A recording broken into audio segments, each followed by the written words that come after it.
double check on YouTube, but should be all set. Okay. Yep, looks good. Hey, we already have 2 viewers. Okay, cool. Hey, everybody. Yeah. All right. I mean, you can see our names below, but we're doing the stream for the TCS Spotlight. We kind of went independent this month, or I guess the past 2 months technically. But yeah, we're really excited to get it into everybody's crafting system. Just for viewers that maybe don't know what has happened, there's in the TFE server. Peter, the owner of the server, developing Tales from Elsewhere, he had a spotlight, or a couple, I think actually. One of them might have been before my time on there, but yeah, it was 2. Just to go through, yeah, to just get people to show off their games or their design, and the community kind of took it over, and so that's where we're starting. This is our first one. So we're really excited to kind of read through everybody's submissions. The theme was for a crafting system. So just you got 2 pages or a 2 to 5 minute video. I can't remember what was exactly on the document. Yeah, 5-minute video. To just to make a crafting system. And yeah, we're gonna go ahead and go through them. We're looking to just see where these can apply. Like, we're not gonna do any like critiques. We're just looking to see, hey, what do we think is cool here, and how to share and enjoy and highlight some of the awesome designers on the TFE server. So yeah, exactly. We're not going to start for a few minutes because we said we'd start at 10:30, so we'll be starting to review in a little bit. Just going live now so people can trickle in and get ready to watch. Did you announce on the Discord? Yeah, I popped a little thing. I wasn't sure if I should tag. I feel like there's a lot of @designer tags, but I think it's might be fine to do an @everyone tag, but it's up to you. I don't think I have access to an @everyone, honestly. Oh, okay. I thought you did. Maybe Peter changed that, since I used to use it occasionally. Yeah. Maybe it comes with being a content creator. I have that role. It shouldn't. Yeah. If he changed it, it should be a moderator tag ability. But no, I know I did that like a few months ago on the server, and there's been a lot of new members and some changes to that. So, all good. I mean, we announced it before as an @everyone, so it's all good. Yeah, we have gotten a decent amount of, like, TFE does get a lot of new members though. Like, you see a consistent stream of people coming in. It's really cool. Yeah, for sure. So there's definitely people that missed the announcement, I think. I'll move this over here. It'll be less disruptive. Okay.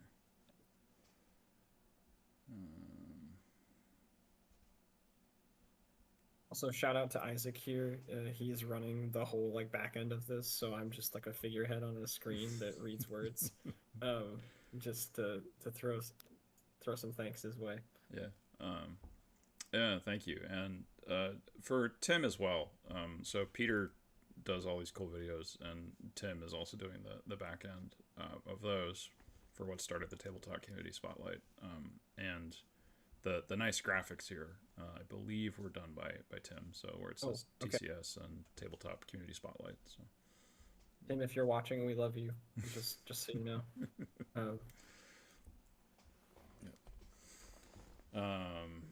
But yeah, we're about to get ready to get started. We're gonna start off with. Oh yeah, what's up?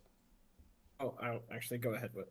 I was gonna ask if we wanted to talk and just shout out Tales from Elsewhere's Kickstarter and Indominate first. I know that they were kind of tagging on here. Yeah. Those. So the Tabletop Community Spotlight started with Peter and Zarek, in the Tales from Elsewhere server, where they wanted to feature other creators, like you said before. And the reason that they're not doing it anymore is they both have Kickstarters. Well, Zarek's backer kit, but whatever. They had crowdfund for the RPGs that they're designing that have both been successful at this point. Zarek was crowdfunding for Indominant, which is a superhero RPG that has successfully funded, and you can still do a late pledge to get whatever goodies you want to get from it, PDF or book. And that there's a link in the live description on YouTube, so you can check that out. Peter is still actively funding, but has reached his funding goal, so that's why I said it's funded. For Tales from Elsewhere, Clock World, which is a Weird West action horror RPG. So you can also still get PDFs or books there. And the reason why they're not doing the Tabletop Community Spotlight anymore is they're too busy. Yeah, they're trying to get their games out. Yeah. Zarek is funded now, so he has to do all this stuff to fulfill the pledges for his hobby. And Peter's been, I need to get ready to launch the Kickstarter, and now we'll need to fulfill pledges. So someone else needs to take it over, and everybody kind of liked the spotlight, so that's why we're going with it. Go show them some love on their backers or the Kickstarter, or just take a look at their games. They're awesome designers, and they're great people to talk to. Super insightful. So, all right, who are we starting with? We're gonna start off with Breaking Tarentum. Okay, got it pulled up. And who did this one? This one was done by AJT or Alex. All right, Alex. Swap over to that. Okay, and I hope that's good enough quality for people to read on the the live stream. If not, all of these are on the Tales from Elsewhere Discord server, which I think I put a link in the. Yeah, there's a. Do you have the link to the thread? I don't think I put a link to the thread. Oh, did I not? I did put a link to the Discord, but the thread felt a bit ridiculous to put in the live. Fair. But they're within the Tales from Elsewhere Discord. There is a channel called the Tabletop Community Spotlight. Discord also supports threads, so there is a thread in there, which is like a list of, it's like a sort of spun-off topic, so you don't take over the chat with it. If you go to Discord, go to Tales from Elsewhere server, go to the Tabletop Community Spotlight channel. At the top right, there's something where you can click threads. Looks like a little spool of thread that will let you select whatever thread you want. And these are the threads for the July 2025 crafting rules submission, I think is the name of it. So if you're not able to read it, you can go there, download these on your own, and then have what you want. Alrighty, well, let's break into it. And I'll just say this before actually breaking into it. Sorry, one more thing. Just for everybody that did submit, we're really thankful that y'all did. We're super excited to go through this. So let's get into it. Yeah. Danny, you want to read off the first one? Yeah, I'll go ahead and start the read. Hey everyone, my name is Alex, and I'm the creator of a fairly grim, literally very dark TTRPG called Breaking Tarentum. A game where you play as a new generation of gods meddling in the affairs of humans that long since abandoned their godly connections in a bid to rebel against the status quo of not only human strife, but their own godly realm too. Dice players' role are to see how their avatars, called Breakers, fare at the tasks ahead of them. The game is set in the last bastion of humanity called Elysius, a megacity that holds all known living humans. There's a polluted lake in the center surrounded by slums, and this is where the Breakers are chosen from. The slums have been given the nickname of Tarentum due to the stench of burning bodies and the sea of flame that overtook most of the area 100 years ago before the setting of the game. I've always wanted to play a game that can allow for pretty intricate player-facing crafting mechanics, but I have not had the joys of playing one myself outside of video games. So quite early on in development, I decided that I need to add one to this game. So much so that one of the progenitor options, my take on race since everyone's a human, is that of a craftsman. And there are archetype, tree, or class options to facilitate being able to manufacture with more efficiency. It's not a final draft of the crafting mechanics by any means, and I'll go into more depth in the rulebook, but pretty happy with the direction. Okay. taking since I'm only started developing the mechanic when I saw the prompt. Awesome. Well, I'm glad this inspired you to start. Action resolution mechanic. So the resolution in Breaking Tarentum is similar to Forge in the Dark. Each breaker has 5 attributes, which are each 2 skills. Split into 2 skills. They choose between relevant skill and they roll a die pool of d10s. The number involved, or the number of dice, depends on the level of the skill being used, and any bonuses gained through their progenitor depth and archetype tree. In this specific instance, there is an attribute called ingenuity, which is split into discovery and invention. So to craft something, the invention skill must be rolled. The leveling up mechanics are also tied into using skills. Each successful action increases the experience of using that attribute. Okay, so they're getting better at crafting while doing it. The amount of experience gained depends on how hard the action was and how successful the action was. The amount of experience needed to level up an attribute increases with each level of the attribute. The best result of the dice pool is then compared to a success table, which you can see here, and that changes depending on how hard the action is. So if you're trying to do something equal to the capabilities of the breaker, the possible outcomes are as follows. Right, okay. Yeah, so one's critical fail. You've got range bands of degrees of success to an extent. So it's not numeric. So sorry, Isaac. Maybe you can help me with this. So you get to 10. It's greater than equal to 2 times 10. As Yeah, the so that would success. be 20 for how that's structured. At least that's my interpretation. 20 or greater. Okay. All right. And this is for like someone who's like taking on a challenge that's like equal to their skill level. Yeah. Just as an example. So I'm assuming in the full rules, if it's like a easier challenge, then all of these numbers are gonna flatten down. Yeah. Probably, I don't know if critical fail is going to stay there or if that's going to get squished into fail, because that depends on design goals. Because some people like to leave critical fail as the bottom, right, and then squish other things into it. Yeah. Do you want it to be punishing if you actually have a lot of skill in something and you do fail?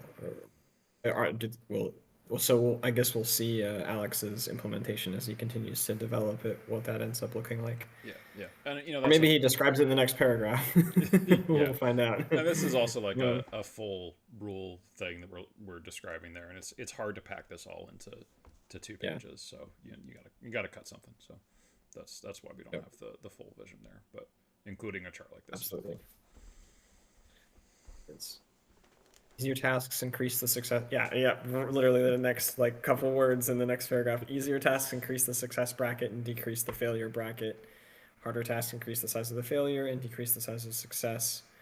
Can change to the point where the only way to succeed would be through a critical success, or the only way would be through a critical failure. So you have a lot of different, or like there's a lot that you can actually invest into a skill.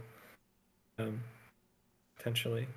The consequences of critical failure, and a costly success are dependent on the difficulty of the task and the situation that the breakers are in when the check is undertaken. So, okay, yeah. So what we were just saying, that's funny. Yeah. Should have just kept reading.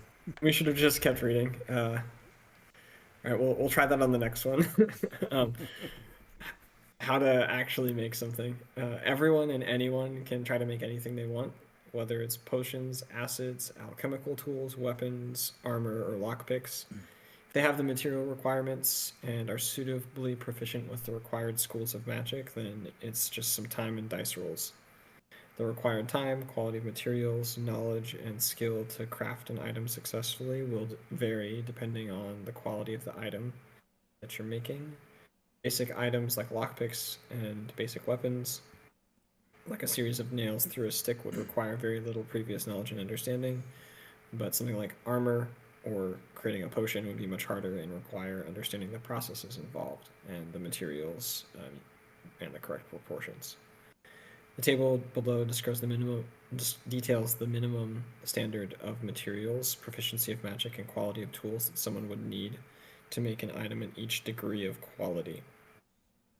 Enhancements from the archetype tree and progenitor depth can change these parameters or allow for attempts and making higher quality items with lower level materials or abilities. Sorry, I need to internalize that. From the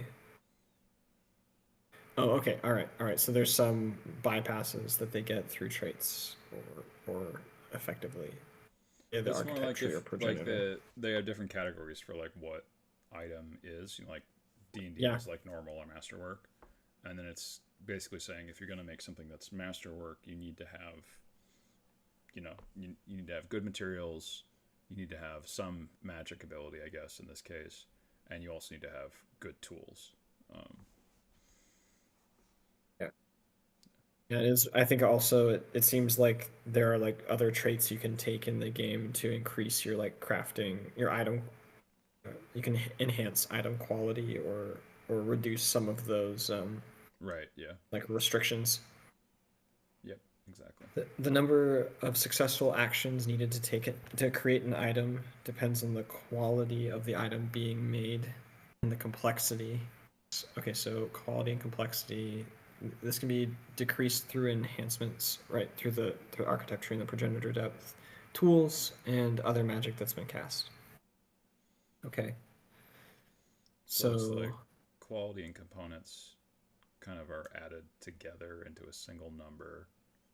right, Um, and then you have to make this many. You have to succeed on this many rolls to based on then make that. okay, Yeah, so either it's a quality is on the left, and then components is across the top. yeah, So the quality is yeah. So cobbled together, amateur, artisanal, or master crafted, and then components is under three and on upwards. And then I so guess the for a number is the mastercraft, number of actions. Yeah, go ahead. okay, yeah, yeah. So the number of like you said, the number of rolls required, you're scaling from like 1 to 100, so that you could have with mastercrafted, you could have like that's where you'd want to put some of your really large or like complex like it's interesting he I don't he's kind of pairing that the idea of quality with not with complexity, right, as components kind of covers that, but Mm-hmm. also with just like the amount of care that actually has to go into designing the object potentially. Like it could be more processes from that standpoint Yeah, mechanically, and that's a really great way to simplify that because you're going to have more skill, more mastery over the different kinds of crafting that you're doing in order to actually then make that object. It's really elegant. yeah. Just from my experience, like drawing the like when I'm drawing with pencils, I can do like a stick figure really quick, and it looks terrible. Right. But I can also do something that looks maybe not photorealistic, but pretty close to a photo, and that takes me like hours. Right. And that takes like knowledge of how light hits the face, how skin reflects light, just like both the knowledge and the experience that you get by like I'm thinking about like trades where like you're apprentice all the way up to like journeyman, Mm-hmm. that kind of thing. Yeah, Like that kind of scale. It's like yeah, it makes sense because you're amassing and then you are internalizing how to actually apply that knowledge. yeah, and I think also the stuff you get from enhancements, in the architect tree, progenitor depth, tools being used in magic. It also says those are decreasing it. So like you get to be a master plumber, and then you can fix a broken drain much faster than someone who doesn't know what they're doing. Right. You don't need 10 rolls for a relatively complicated thing. You're able to just find where the issue is, fix it right there, and be done. Yeah, yeah, exactly. Nice. Okay, so this now is getting into crafting materials can be obtained through a myriad of ways, finding things in the environment as the breakers travel through Tarentum and Elysius, as rewards for missions they undertake to make a name for themselves and expand their influence outwards on the bodies of fallen allies and foes, and sold from vendors. The rarer and most sought after materials need to be extracted from the depths of the catacombs that lay hidden and mostly forgotten under the city. Magical knowledge needed to meld the materials into the form you want can be obtained through natural enlightenment.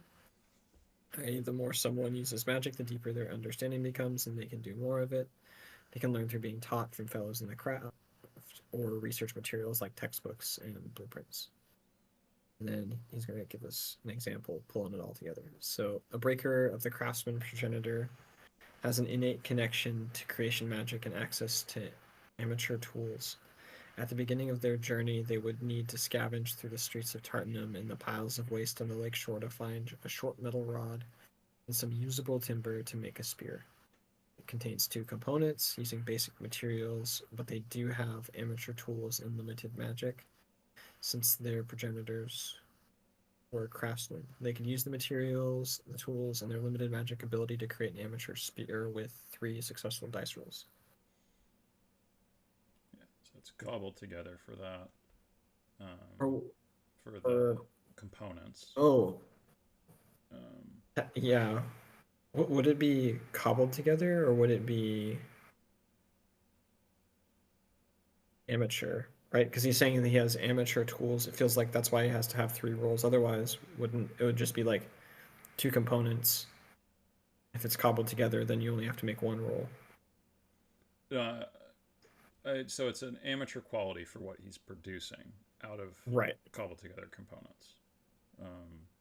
So I think normally those components might be a bit lower, but because he has a progenitor skill, magic. some advantage thing, he's able to boost them up to being able to make them into a amateur level item instead of a cobbled together item. I really like that as a principle, just from the like, okay, the material quality could be low, but because you have some trait, you can basically raise the quality of the output.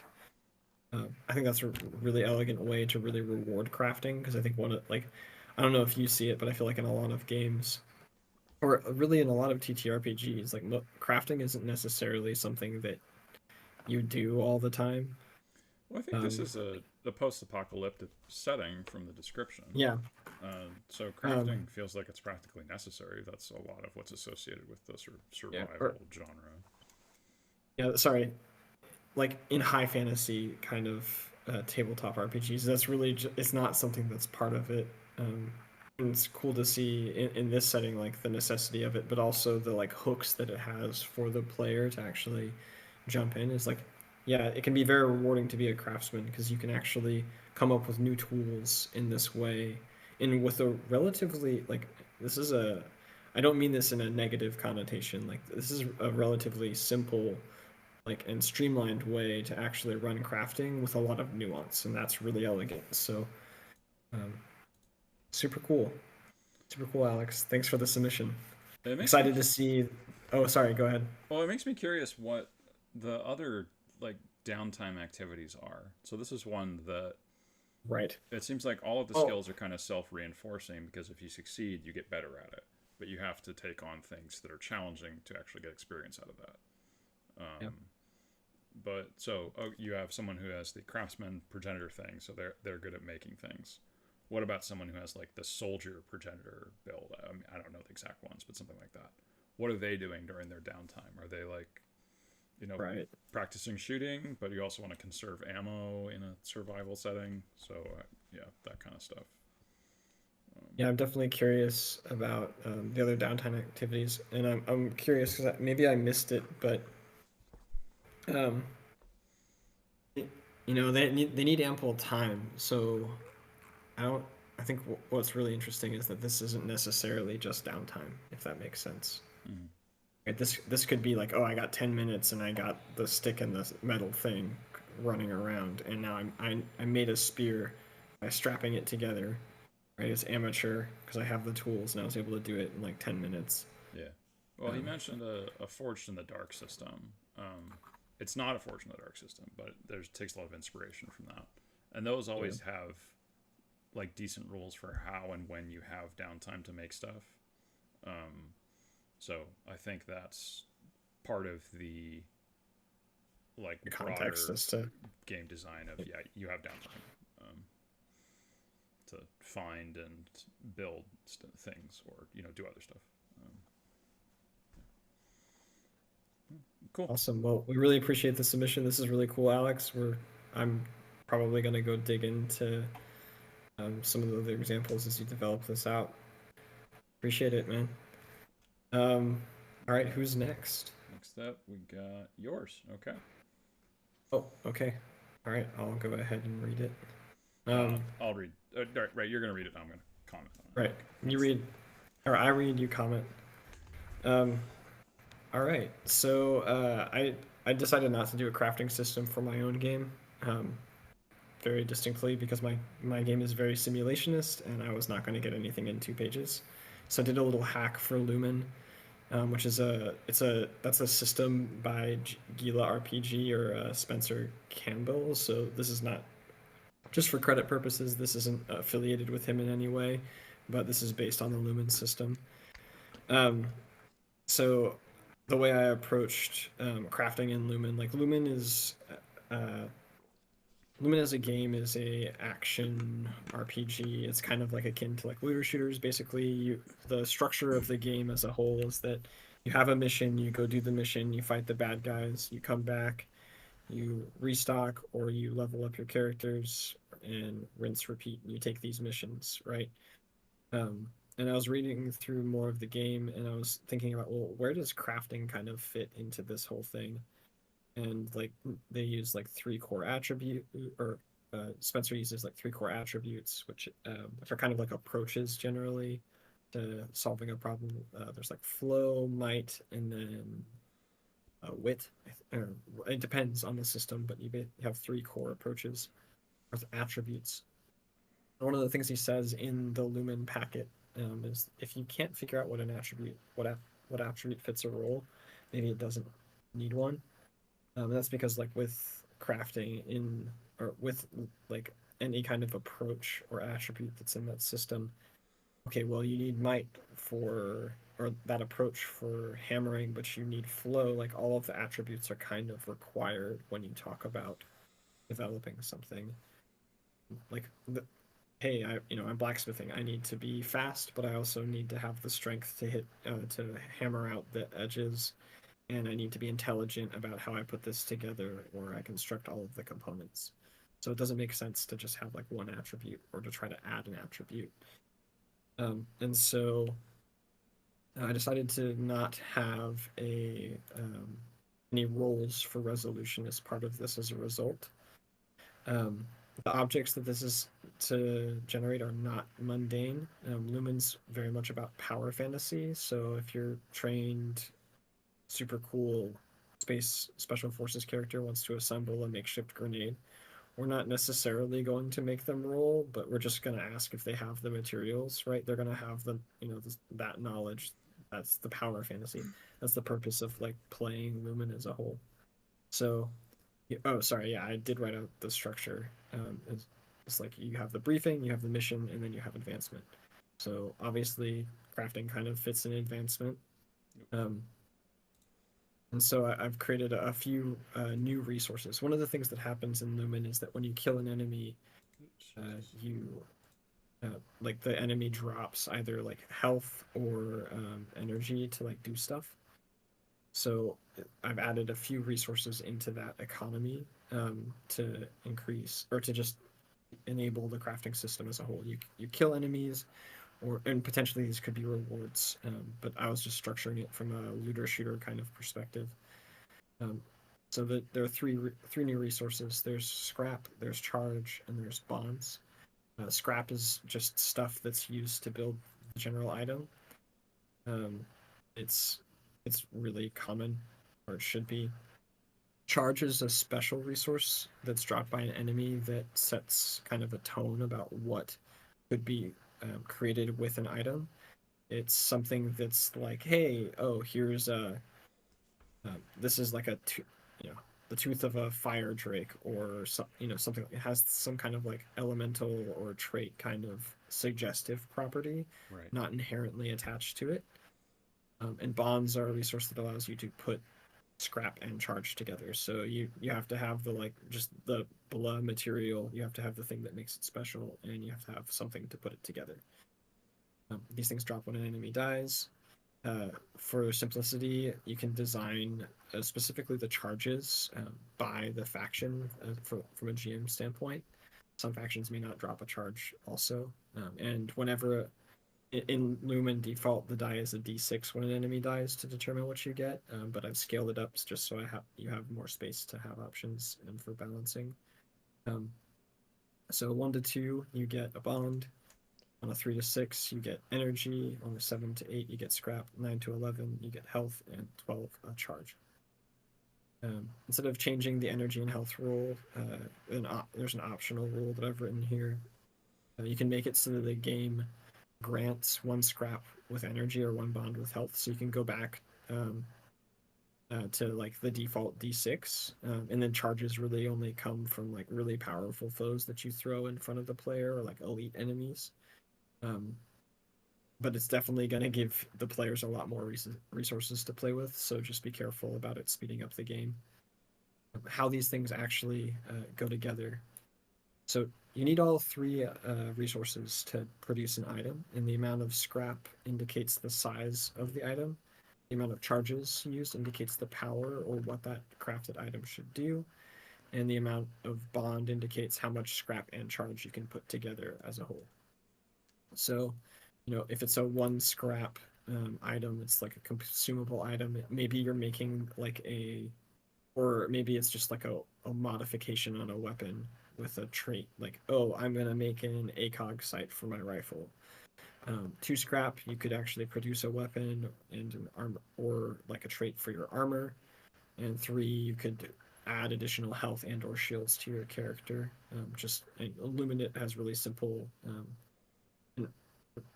mechanics, so traits are really the like core of how you modify and progress a character horizontally. So let's say you and your party blitz through 30 fire-related creatures on a mission. You drop 1 charge, 2 bonds, and 3 scrap. As we go through the following example, the player takes the 1 fire creature charge and wants to make a weapon mod. Since they only have 2 bonds, they can only attach 2 scrap and 1 charge, and they want to save up for addition to do something else later, so they don't want to use all their resources at this point. Decide to craft a trait for their weapon. So up here we said that's 1 scrap, so you just need the scrap, a bond, and a charge. And the trait is the Breath of Flame. This weapon can deal 1 harm to any creatures that are near the target for another resource that's in the game that characters have, which is 1 energy. As a note, and I mentioned this already, like Lumen uses traits and tags for its weapon progression. Traits absolutely should undergo GM approval, and GMs should try to take inspiration from the charges to guide the kinds of traits that could be made. So let's say they go on they've taken this weapon mod that they just made in that example. They go back into the field to fight these fire creatures. The player character manages to find another charge, and they get a bunch more bonds and scrap. They decide to upgrade the weapon trait by using 1 bond and 1 charge to kind of attach to that weapon trait itself. And they cause the harm it deals to go up a rank, which means this weapon, instead of dealing 1 harm, can now deal 2 harm when you spend that 1 energy to nearby creatures.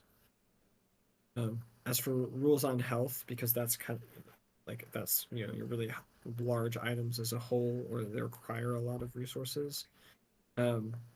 Creating added health effectively is just measured with the effect of the charge or the number of charges attached. So that's kind of scaling up the rank of the health by using charges. You could just do, like, you need 3 scrap, you need 4 bonds, and then 1 charge, and you have with that you have that like health and shields, but you can continue to add charges in the same manner to continue to scale it. And the real goal with this is try to not have this be super like pressing or difficult to like model out for any kind of trait. I mean, Lumen's a relatively simple game, and I mean that like in the most positive light possible. Because the goal is to like, you want the characters to not be like making the part. You want them to be like, super soldiers, crushing waves of enemies. That's the goal of the game. Right. And and I'll say this one as one last note. I only have Lumen, and Gila RPG, the like creator of Lumen, he has set a bunch of systems. So if this overlaps with something he's done, I don't mean to step on toes there. Just hands up there, like I whatever. But yeah, that's what I produced for this. Okay. It's cool. Like it's really simple for tracking stuff because you don't need to be like a bond could be a piece of rope or screws or duct tape. And it's more like that. Just managing resources instead of specific items, like that's often a lot easier and more useful. Um, and then it all comes down to the charge. The rest of it is just sort of numbers, but the charges feel like that's where you actually have more customization about what this thing is and how to use it. So, like, if you get some fire tooth, you could maybe have a better imagination of how that enhances a gun or a sword, depending on how it's implemented there. Or even how big it is. Like if it's a really giant tooth, maybe it's a sword on its own, or maybe you turn that into a barrel for a rifle or something. Right. So yeah, that's pretty cool. The health portion, I'm not sure I understood exactly. So can you just keep adding on more charges to that 3 scrap thing you made in the first place? Yeah, you'd have like, I mean, you have to have 3 scrap to put it together, like to start, but you just keep adding bonds and charges to it, and it scales up. But the amount of health it's giving you is only 1 per charge, so it's not an enormous amount. Okay. All right. Yeah. And that's separate from armor traits. You listed that here, and I feel like Yeah. So armor traits might be something else, like on your first damage, or yeah, actually, it's been a while since I wrote this out, but there are different armor traits. You might have something like, oh yeah, um, resist fire 1 or something. something like that. Yeah. Okay, gotcha. I guess my thought on this, and maybe it's just because it's a simple enough game, is that these seem very combat focused in application, and Yeah, like all that you like that's mentioned is that weapon target. armor. Yeah, I mean, Lumen, I think, and Spencer, you can at me and say no, you're wrong. I think, and I don't mean this like as an insult in any way. I think Lumen is all in on the combat part of the fantasy, and I think that's what he's going for. It does that really well and really simply. Honestly, a lot of RPGs are very A much lot. about combat and don't have much outside Like of it's that. it's not a bad thing. I think when you like distill it down, I think as much as Gila has or Spencer has, like it's very much just like focused on that, and it very much shows in a way like in systems that are a little bit larger or less concentrated, it's kind of abstracted a little bit. It doesn't seem as like targeted maybe as it is. Yeah, yeah. All right. Well, it's cool. Like I like it, and it It's, seems like this is one that you could potentially slot into a lot of other simple games. Like this could easily just be popped as a system into Forged in the Dark. Like here's your clock now. You yeah, need enough scrap and bonds and charges, and you can find them, or you can, I don't know, pay 1 gold to get them, 1 coin, right. whatever it is. And same for Powered by the Apocalypse. Like it's pretty simple. Like it doesn't need to be attached to Lumen. It can go wherever it wants. The only mechanic that it's actually really tied to with Lumen are like how it does the output and then how you actually get the parts, but you can Yeah, decouple those pretty easily. yeah. All right. Ready for the next one? Yeah, well, who's next? We got Inkwell Concoctions. Inkwell. All right. And I'll be reading this one. All right, so this one is system neutral, so it can also slot in anywhere, hopefully with almost no work. Um, let's see. Are you playing a TTRPG as an alchemist, shaman, dark future, not drug manufacturer, but pharmaceutical scientist, paladin, deranged geneticist, or creature with internal chambers capable of blessing or cursing others with a library of abilities? Are the myriad mad creations brewing in your mind bottled up by browsing a list? Maybe you'd like to season a well-flavored game with your compounds. Well then, this guide to concoctions is a potion/potential solution to your problem. This mechanic is derived from my own game system, but should be adaptable to most TTRPGs with numerical stats or ability modifiers that influence rolling dice for success. The intention here is to provide an expanded list of minor abilities to the aforementioned class types or related skills. To use, it is assumed that your character has the specialized skills developed enough to perform this ability. Step 0, get your GM's permission to use. I know your mad genius is eager, but this is very important. Consider limiting or modifying any part that better reflects the nature of rules or vibe in your chosen system. Alright, crafting concoctions. On a rest or other downtime in your game, declare that you're going to create a minor concoction. Oh, I forgot I need to turn that scrolling. There we go. This requires your character to find, identify, preserve, and judge the suitability of available ingredients, and then mix them together effectively. To represent this, roll 2d4.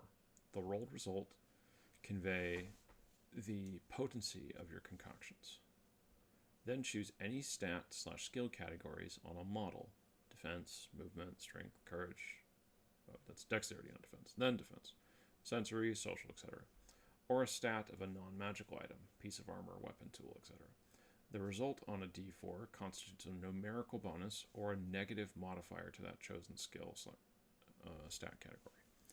If your game uses percentiles for success or you want to target movement, consider each rolled result a 10% modifier shift, or multiply by 10 feet to affect movement. Each d4 in the roll can target something different or be the same. These are your 2 concoctions. Write down the number. The affected category/item of each concoction indicate a short description of their forms, appearance, and how they work. A bag of powder, drinkable brew in a vial, faintly glowing gas and injection, etc., and add them to your inventory as small, handheld items. It is also narratively encouraged that you name your creations. If your game has mechanics on preparing an ability of this nature, consider this a replacement and follow the limits of how many/often you can produce them. Otherwise, assume you can only craft and have a maximum of 2 concoctions at a time. Unless the game system requires otherwise, concoctions do not expire. Okay, so you kind of just mix things together, and then you roll a d4, 2d4, and then that's your bonus. And I'm not sure if you're picking 2 things or only 1 thing here. I think you pick one. Different or the same. Okay, so you could have it make you both d4s increase your running, or you could have it be like 1 increases your running and 1 increases your ability to lie. Yep. Okay. I think that's pretty fun. Sorry, I'm just thinking about like all the like, I don't know, your familiarity with like Elder Scrolls. I'm assuming probably some. Yeah. But yeah, like, you know, some of the like alchemical, like alchemy, like nonsense you can get into with 30 different effects on a potion. It stops it from getting that far out of hand. But you then also get things that do interesting things, like the potion of liar's retreat, right? It makes you better at lying and at running, like you said, like that's something you can make, and that's fun and kind of like it can be kind of whimsical. Yeah. But like it's kind of as serious, I think, as the player makes it too, which is like a great way to treat it. Yeah. Yeah, you could have it have more logical sense with the ingredients that you're combining.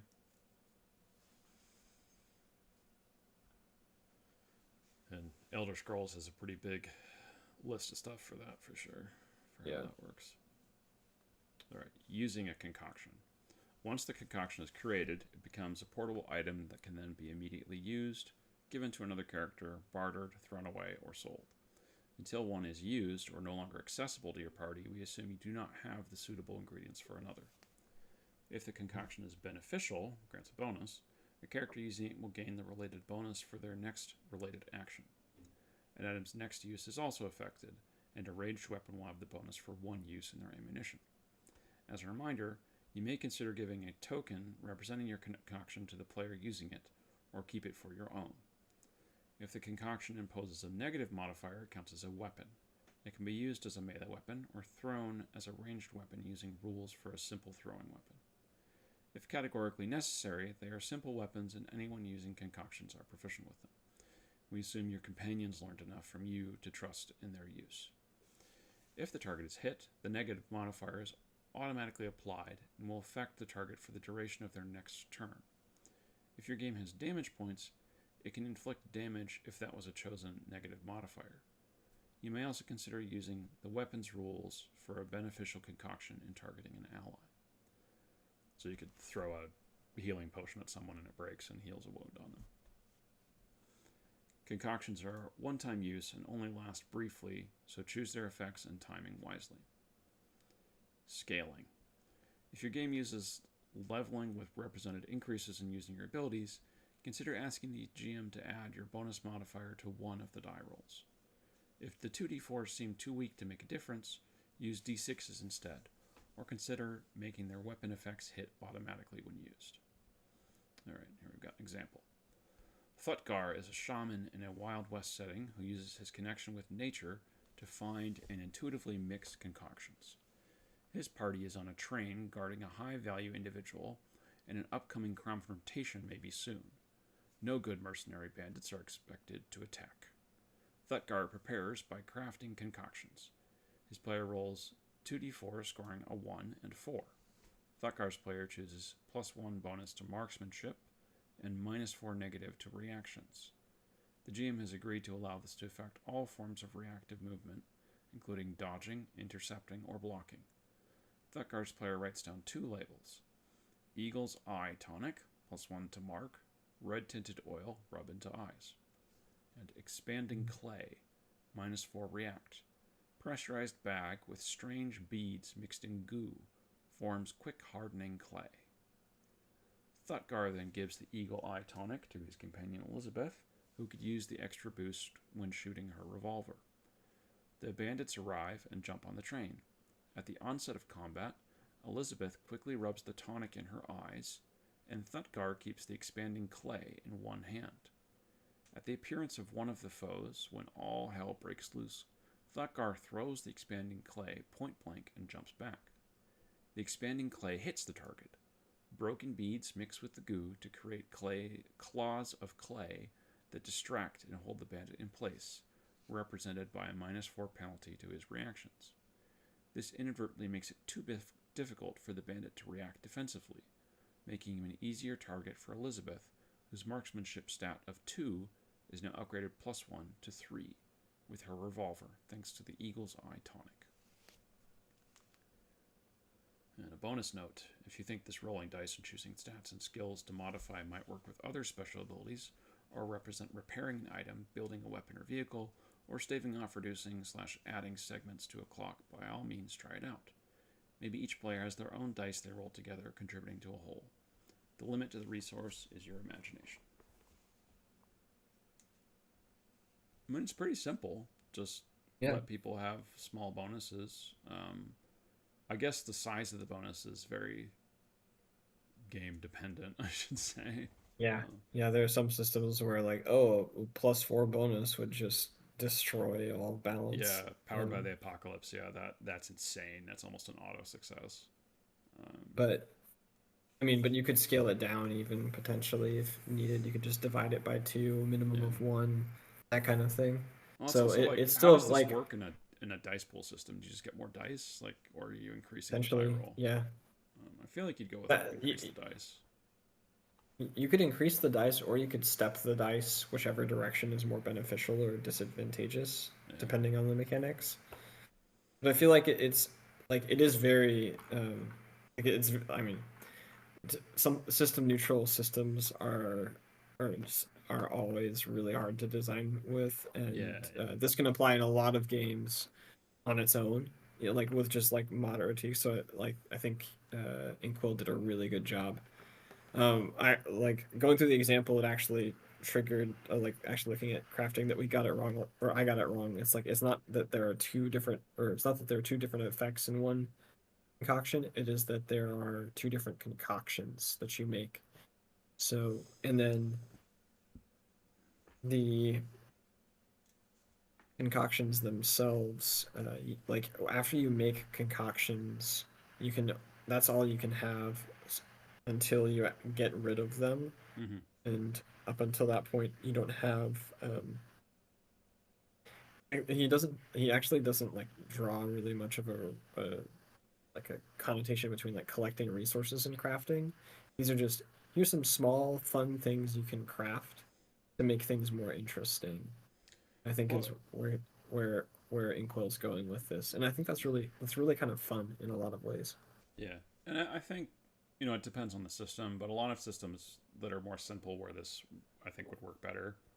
Um, there's like some edge or thing you take, like Powered by the Apocalypse has the little special abilities that you get. Same for Forged in the Dark, and Tales from Elsewhere has edges, so this would just be one of those. And then you take Yep. this, and now you can do this, and it's simple enough that how it's handled is just you can't do it during combat. Yeah.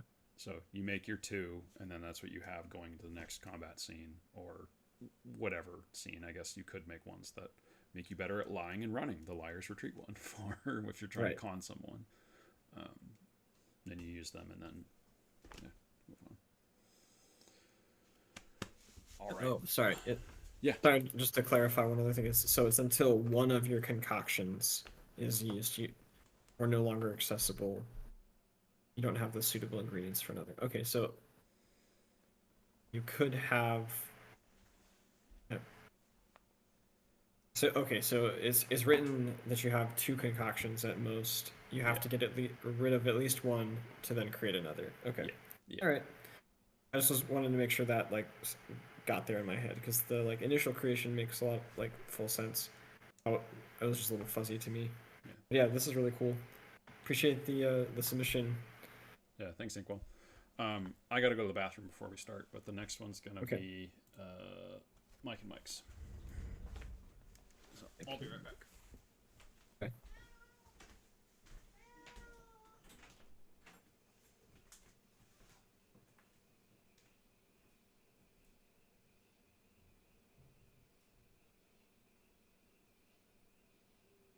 For our regularly scheduled ad break, I don't have anything else. So.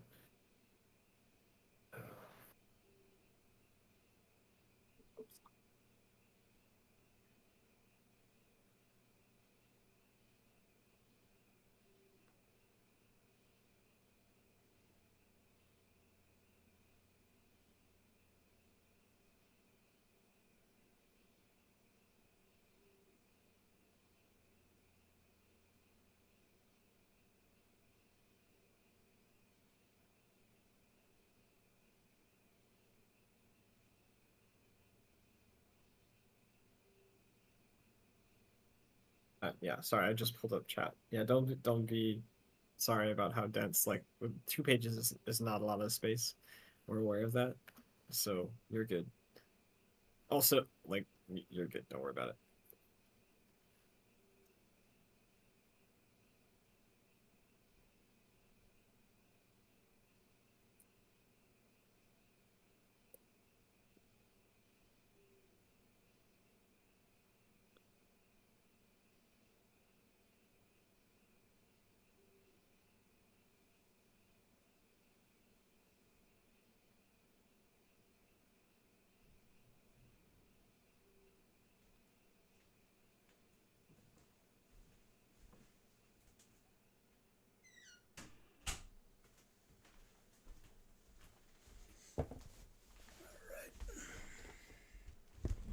Alrighty. Okay, Daniel, you gonna be reading this one? Yep. Yeah. So we'll get started with Mike and Mike's submission. Fort Fantasies of Role Tactics, Item Creation, and Crafting Rules.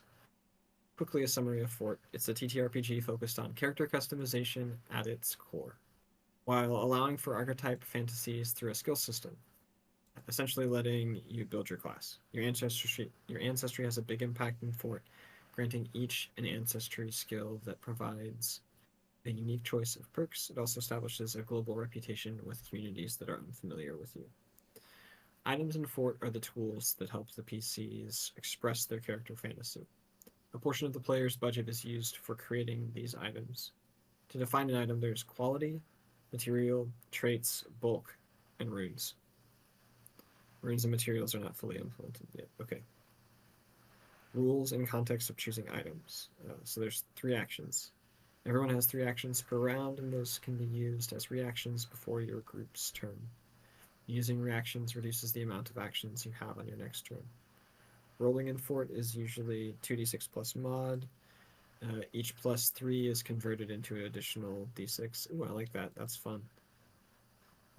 Attack roll with might 3 and skill level 2 equals +5. Okay, yeah. Yes, it'd be 3. Okay. Criticals happen when the target number is beaten by +5 and stack for each +5. Critical hits occur when the target's fortitude and evasion are both beaten by 5.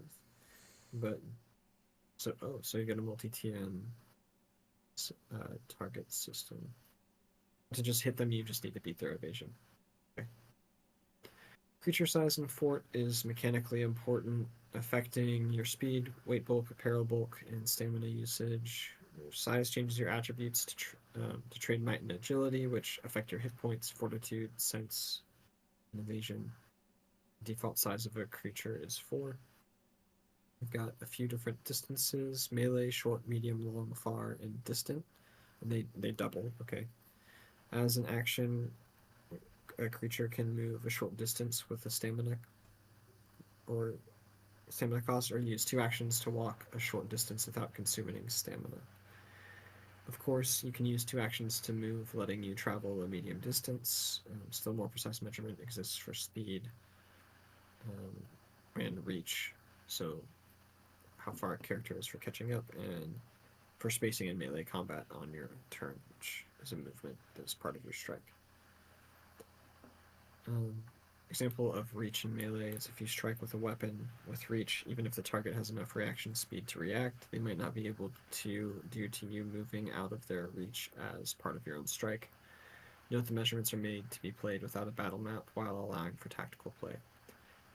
There's also miknemike also has an idea on limiting certain traits to only work within weapons of a desired window of range or reach. So like disarming might be impossible with a halberd at 0 reach.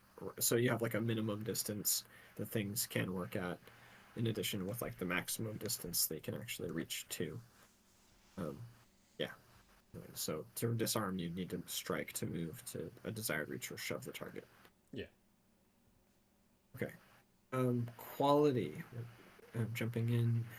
So quality is the item's ability to hold together their function in the form of item traits and rune slots, and that increases the cost. Standard items have 3 item traits and 1 rune slot, and you've got a table here. All right, so the quality is -3. There's no cost and no traits and no rune slots. There's -2. You've got 1. Okay, and the quality starts scaling. All right. Oh, and you've got a nice formula, so you can scale up. Oh yeah, that's good. Even further.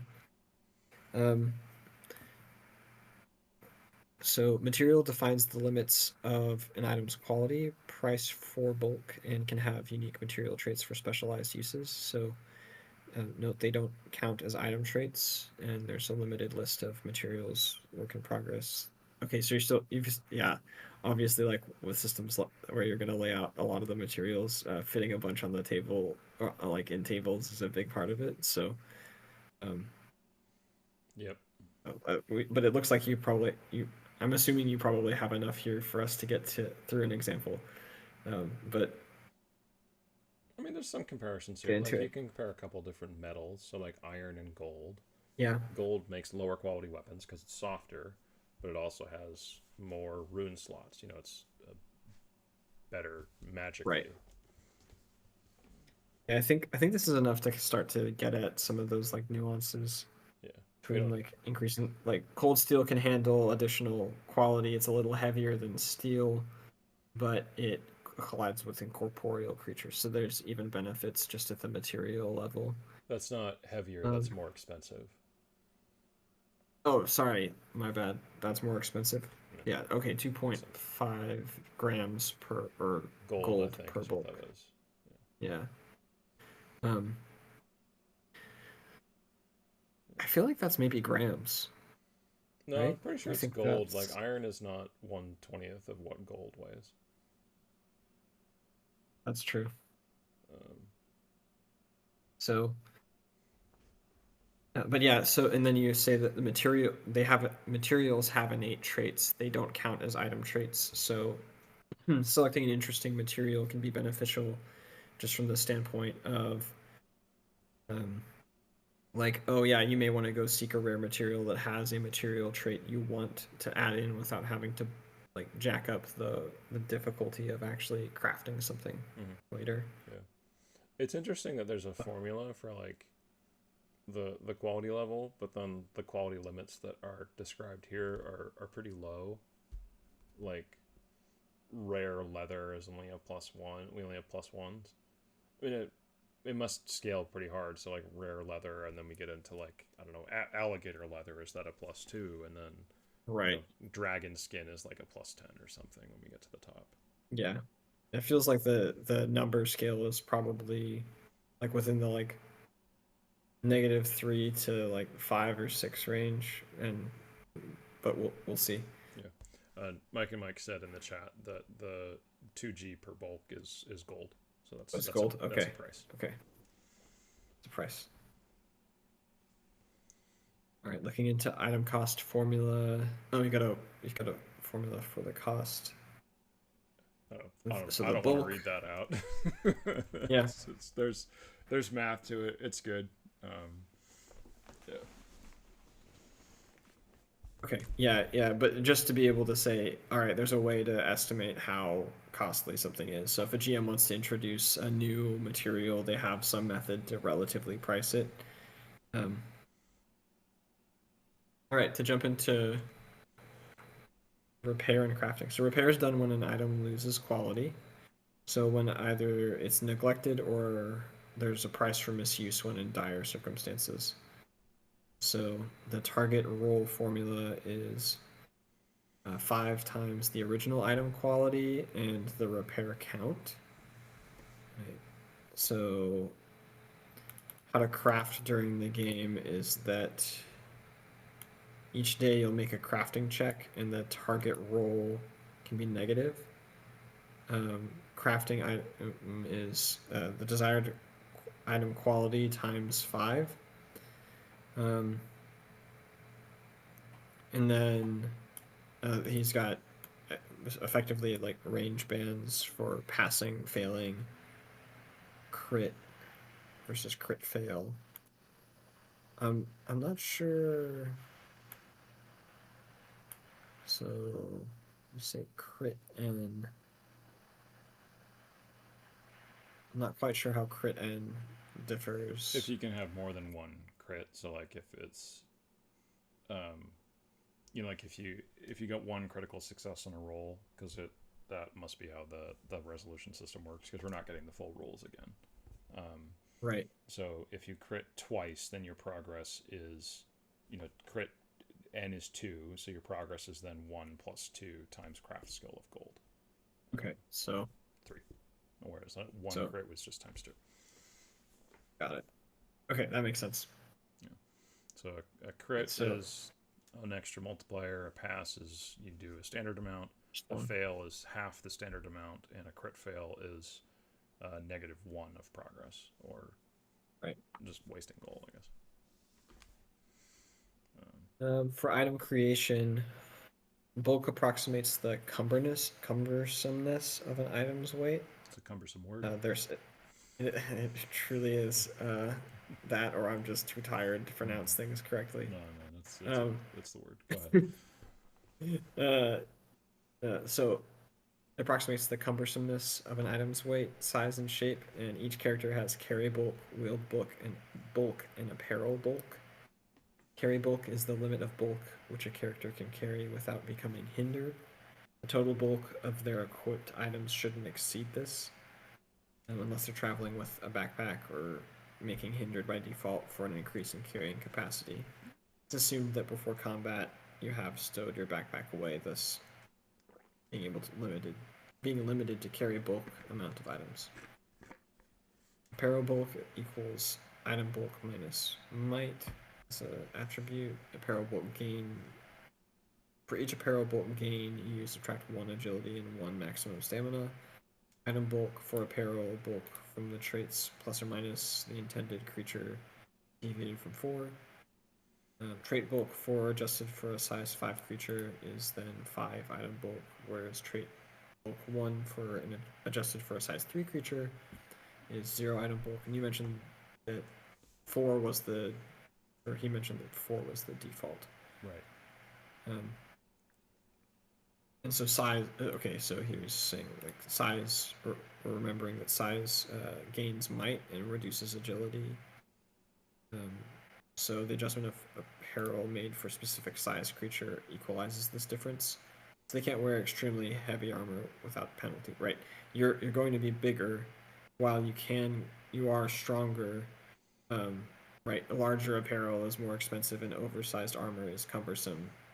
Especially to those who are smaller than designed to use it. Yeah, so like a suit of full plate armor is the equal amount restrictive for someone when it fits like a hobbit compared to like fitting an ogre. It's restricting them the same amount. Right, you're going to have to scale up the armor proportionally for it to actually, yeah. All right. PDR, or physical damage reduction, reduces damage from physical sources. And MDR is just for magic, but it's a lot rarer.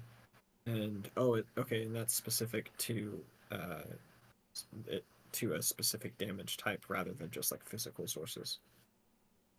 Weapons have wield bulk. It's the limit of what you can wield by default. Your wield bulk is equal to your creature's size. If it's 0, then you can wield light items. At once by default, you can wield 2 items up to your wield bulk. Okay, so it's like, it's a mechanic, if I'm understanding this right, it's a mechanic where like, hey, you have a claymore and that has a wield bulk, but like 2 daggers have the same wield bulk, and so that's kind of how you're balancing, or that's a way that you could balance like dual wielding. Yeah, so a dagger is probably 1 or light, right. Compared to a claymore, which is probably 4.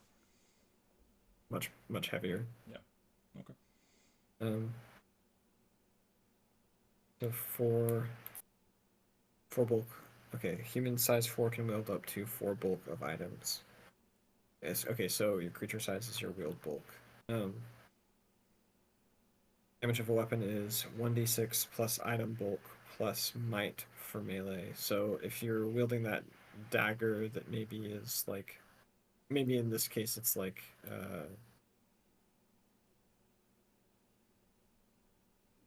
well, light item, a dagger is actually right, yeah, or maybe it's short swords. Maybe a short sword is like 1 bulk and per each hand, then you're wielding 2 bulk out of your 4, and then your damage would be 1d6 plus 1 plus your might attribute. Right. Okay, and then your damage die carries the same pattern for increasing it to a new d6 for every like +3 that you get. Damage type for a weapon is either slashing, piercing, or bludgeoning. Critical effect for slashing is bleed, which is negated by PDR. Penetration for piercing, shock for bludgeoning, mangling armor, and crippling targets. Okay, so here's some examples of item traits for apparel and melee weapons. They're categorized into basic, refined, advanced, and mythic. Right, so okay, so like gaining PDR, mobility, for example, or just general item type as a whole. Oh yeah, so it's item type and then the specific benefits that it gains. Or yeah, interesting. Okay, so these are the little traits that you can add on to stuff, because earlier there was on the stuff, and I guess it's specified by the by the weapon type or the like category or classification? The quality limits how many traits something can have. So like leather Right. was quality 0, which can have 3 traits, and rare leather was quality +1, which can have 4 traits. So leather, like, So yeah, light armor is a trait, standard armor is a different trait, and then open helm is a trait, quiet is a trait, you know, like all of these. So and they have X, I'm assuming, is like you can double up on that, so you can make it yeah, thicker. yeah. So you could like you could add like quiet to camouflage 1 Yeah. to that like standard, and then you have item traits, and then you have rune slots which are not developed yet, so we won't see those. Yeah. But coming back to the Well, my feeling on this is okay, a broader system, because I think we've read through yeah, what we're. yeah. This is a slice of a broader system, Yeah, and and there's a note down there's here. some really there's some This. really interesting mechanics. Yeah, sorry, he has the last word. Here, take a cookie. um, so, obviously, I left out a lot of information, but given the prompt for July, one of the so this is one of the mechanics for their crafting system. Um, yeah, yeah, absolutely, yeah, and thanks for sharing this, Mike and Mike.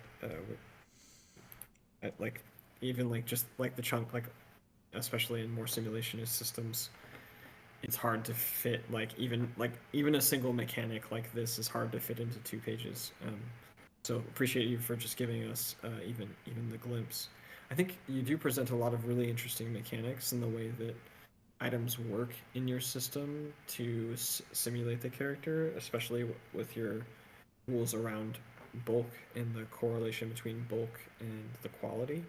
I think that's it's really fun. And then obviously like the materials kind of playing into adjusting said quality to give things like a special feeling, or even to prompt like going out to find better materials, or like you're like you have a lot of potential with this, with just what we're seeing here, to then push like that kind of play, like, hey, I need to go get a better sword because I need to, we need to go deeper into the dungeon, and um, there are things there that I just need to be able to kill better, or armor, or things like that. You're Yeah, really there's a demon that we enabling a need lot of like that. a 3 rune sword to be able to pierce its magic resistance or Right. whatever. So then they need to go find something that can hold enough runes. So they need to go. Gold isn't good enough. We need to go get some magic materials Right. and to go into the mine that's infested with rats or whatever. Like, yeah, there's lots of ways that you Yeah. can use this system to design adventures around, and players can use it as a means of, I want to progress my character, so I have to go get this thing and make this thing, and that's how I improve my numbers. Um,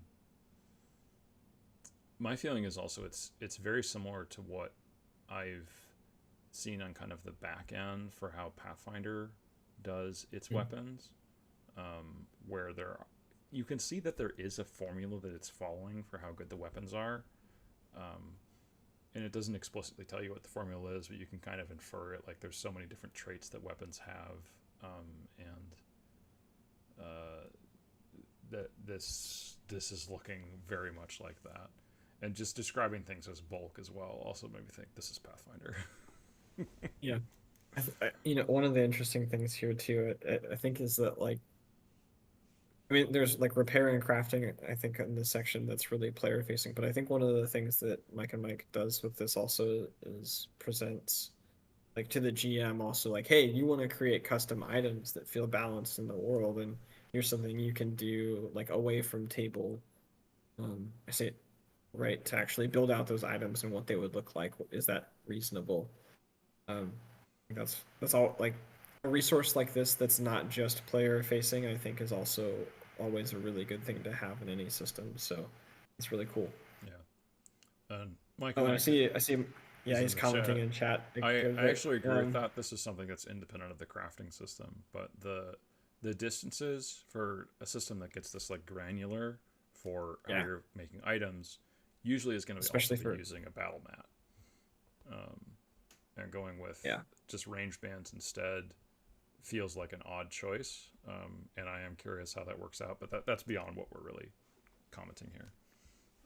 Yeah, definitely some side research. Go, Mike and Mike, you may see one or both of us in your game repo on the TFE server soon. Yeah, this is asking questions unnecessarily.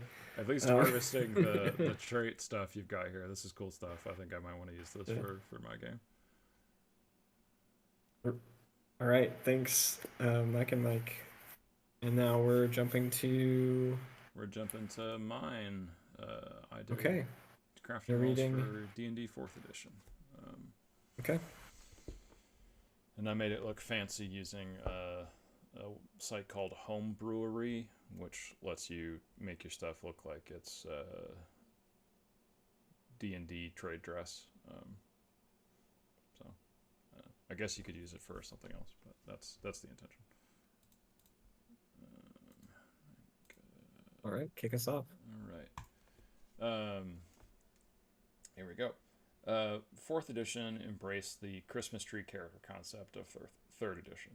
PCs are usually festooned with tons of magic items, and the only real limit was magic item slots and daily magic item power uses. 4th edition also continued 3rd edition's economic approach to crafting magic items, a simple system that prevents abuse but also makes almost no economic sense. The rules as written rules. Raw. The 4th edition has 3 rituals that are used for dealing with magic items: enchant magic item, disenchant magic item, and transfer enchantment. Enchant magic item. You spend magic components equal to the gold cost of the magic item you are creating. You can also use this ritual to improve magic items, spending components equal to the difference in gold cost between the 2 items. Disenchant magic item. You turn a magic item into residuum with a cost equal to 1/5 of the cost of the magic item you destroy. Residuum is a magic component that can be used for the construction of any magic item. It's basically just magic powder or juice, however you want to describe it. Transfer enchantment. You transfer a magic item's properties from one item to another. So if you find a cool sword, but you're an axe user, you can transfer the cool sword powers to an axe and still use your axe powers / feats. Why this doesn't make sense. D&D has never made a ton of economic sense. Prices are sometimes ridiculous for mundane items, crafting times may not make sense either, and how would the existence of magic affect in a medieval world's economy and industry? Some of these questions are too complex to answer or too boring to answer for most people. But with magic items, we have no outside references to muddy the waters and some clear math rules for how stuff works. So, number 1, an enchanter's labor is worthless. Enchanting an item consumes the full cost of an item and materials. This indicates that the enchanter's labor is entirely worthless. Despite enchanting being a highly skilled activity that requires a feat, no one will pay you to do it apparently. Perhaps the labor is worthless because it only takes 1 hour, but even in the real world we know that highly skilled labor like plumbers and electricians are still pricey regardless of only needing an hour to fix your problem. When the labor is on the scale of construct a rocket launcher from raw steel in 1 hour, we start to see some bigger cracks in the raw logic. Number 2, magic items have no value. 4th edition has rules for how much money you get when you sell items. Most items will sell for 1/5 of their stated cost. So your +1 flaming sword costs 1,000 gold pieces to buy, but if you decide you don't want it anymore, it only sells for 200 gold pieces. Disenchanting an item also only gives you 1/5 of the stated cost in residuum. It seems that a magic shop owner is only paying you for the base components they can harvest from your +1 flaming sword, and they don't care about any value it derives from its functionality. So the act of transforming 1,000 gold pieces of residuum into a +1 flaming sword, you just burned 800 gold pieces of residuum and received no value. Despite performing some labor and giving functionality to a raw material, the market assigns no value to that task. The reason for this rule is so that the disenchant magic item ritual doesn't provide any value beyond selling magic items. The designers didn't want to make disenchant magic item an optimized choice where it was always a better option than selling magic items. So from a game perspective, it makes sense. Ritual casters didn't become an extra money factory for turning unwanted magic items into bonus gold pieces. Number 3, enchanting time doesn't fit the genre. Enchanting magic items in fiction is often a multi-day process. Forging the all-powerful sword capable of defeating the Demon King should take a week, a month, or a year. Instead, an enchanter can pop 8 of them out in a day as long as they have the components. So the new rules. The goal of these rules is to bring back a mystic quality to magic item creation by lengthening the duration and to make enchanting magic items a viable career choice for NPCs. The rules don't directly contradict the old system if you don't want to engage with them. Thus, you can introduce the rules, and if players don't want to use them, the old rules are still contained within the new ones. Alright, so enchanting. When you make a magic item, you spend 1 hour and roll a Arcana, Religion, or Nature check. Those are the skills for magic stuff in 4th edition. Against DC 15 plus the level of the magic item you are creating. You may choose which skill you use for the check. So if you're a druid, you roll nature. If you roll exactly the DC, you create the item and spend 100% of the cost in magic components to finish the creation in 1 hour. If your check is not exactly the same as the DC, then the component costs are changed. Your check alters the creation cost up or down by 1% per point under or over the DC. Every point above the required DC results in 1% cost savings, up to 10% savings. Every point below the required DC results in 1% cost overrun that must be paid, or the money and the item are lost. After rolling, you may spend more time to increase your savings at a rate of 4 extra hours to increase your result by 1. You may continue doing this until you take a rest. You can't recharge powers, healing surges, but you can still sleep without receiving the benefit of a rest. These same rules apply when upgrading magic items with the component cost equal to the difference between the base item and the upgraded item. For example, you are enchanting a +1 flaming sword, a 5th level magic item worth 1,000 gold pieces. You roll a 19 on your skill check, indicating that you will have to spend 1,010 gold pieces in components to finish it in 1 hour. You decide to conserve as many of your components as possible, so you spend an extra 44 hours or 5.5 days of work to bring your skill check to 30. Your result is now maxed out at a 10% discount. You only need to spend 900 gold pieces in components to enchant the +1 flaming sword. So, that's enchanting. Transferring enchantments. The ritual takes 1 hour and costs 10% of the item's value. That's pretty much the same. Normally it took 1 hour, but it just transferred it. Now it has a cost instead of just being a button you press. Disenchanting. When you disenchant an item, you spend 1 hour and roll an Arcana, Religion, or Nature skill check. You may choose which skill you use for the check. The residuum you gain from disenchanting is equal to the result of this check minus the item's level as a percentage of the item's value. After rolling, you may spend more time to increase the percentage at a rate of 2 extra hours to increase your result by 1. You may continue doing this until you take a rest. You can't recharge powers, healing surges, but you can still sleep without receiving the benefit of a rest. The percentage caps out at 50%. So let's use the +1 flaming sword as an example again. You roll a 19 once again on your disenchant ritual. The +1 flaming sword is a 5th level magic item, so 19 minus 5 gives us 14% of the item's value in residuum extracted if you only spend 1 hour.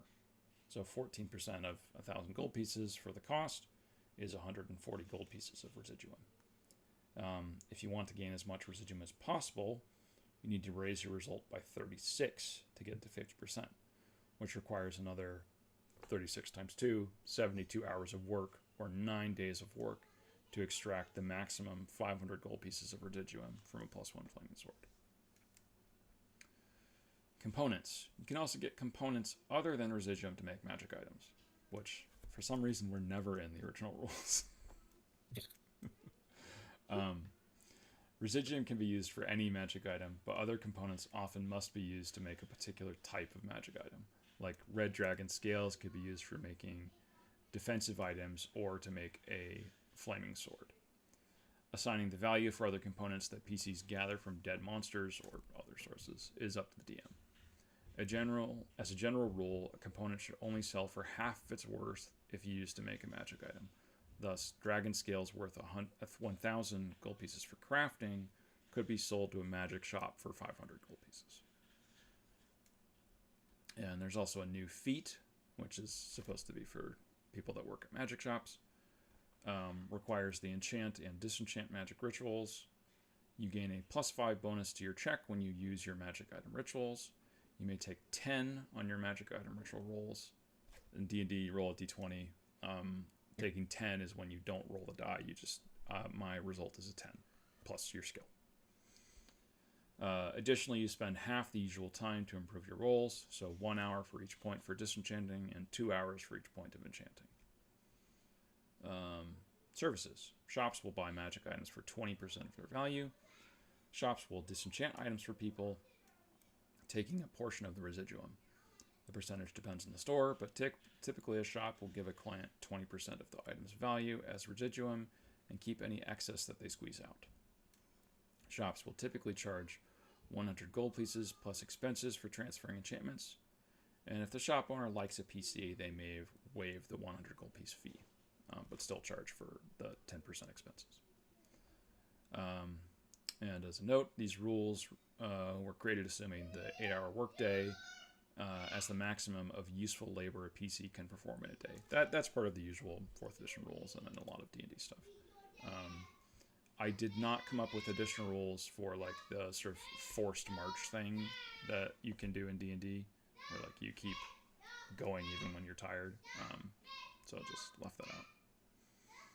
And then some credits at the end here. That's the home brewery thing I mentioned before. But, yeah, there we go.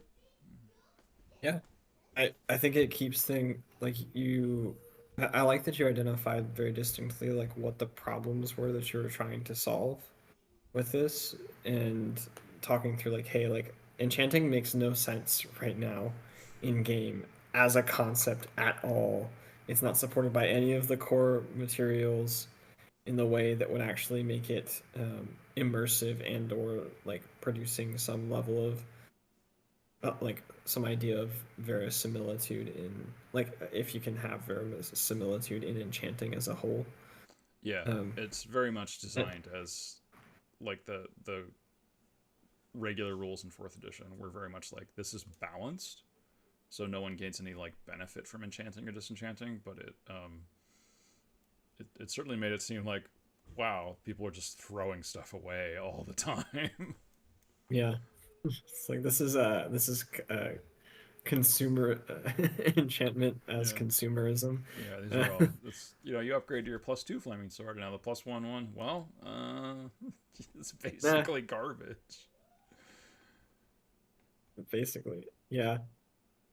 I think the like the percentage and the savings, like because you're at like there is some math here, but like you're at the scale of like 1,000. It's really like you're gonna have your calculator out anyways for this. This is relatively simple to do from a percentage standpoint. Yeah, You're talking in tens. The new feat I think is a great way to add this in if a player really wants to like lean into it and feel like better like than a lot of others at it. yeah. Um, Because you and +5 and take 10, so it's almost like you're taking 15, really. yeah, you're taking 15, and that's like, if the level is 0 as a magic item, which I don't know if there are there any magic No. items really that are? They start the 4th edition was a 1 to 30 system, so Okay. it's the items. Yeah, so at most you'd have like a 1% point, or sorry, at minimum you'd have a 1% point over on the cost that it would require to like enchant. Or you'd have to spend a little bit more extra time disenchanting, but not. You're also gonna have you add your stat and your Right, that's true. Your proficiency bonus and your The level skill? to it. So Oh, okay. you Yeah. could have an item that makes you better at using those skills as well. So it all scales up.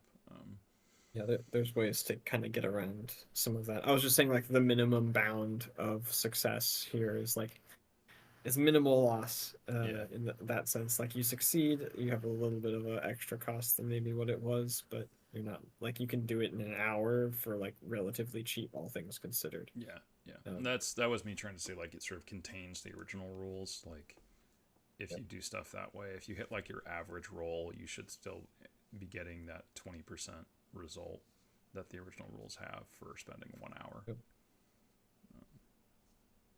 Yeah, I think it's really elegant that you're not changing the like you're not explicitly going against rules as written here too. You're designing within them to flesh it out, which is really hard to do. Um, and making it so that there is actually some value in enchanting and like you're rendering this part of like the world in within that system more effectively. I think it's great. Um, it's like you chose a very specific problem that has a lot of constraints, and just generally I love it when I see people do that kind of thing because it shows like their design prowess in a lot of ways. This is really cool. All right, thanks, Um, man. Yeah. It's other people, the other systems like had you like come up with items. Fourth edition just has so many already that yeah, I don't think you really need to come up with your own items necessarily. You could just modify ones that already exist very slightly.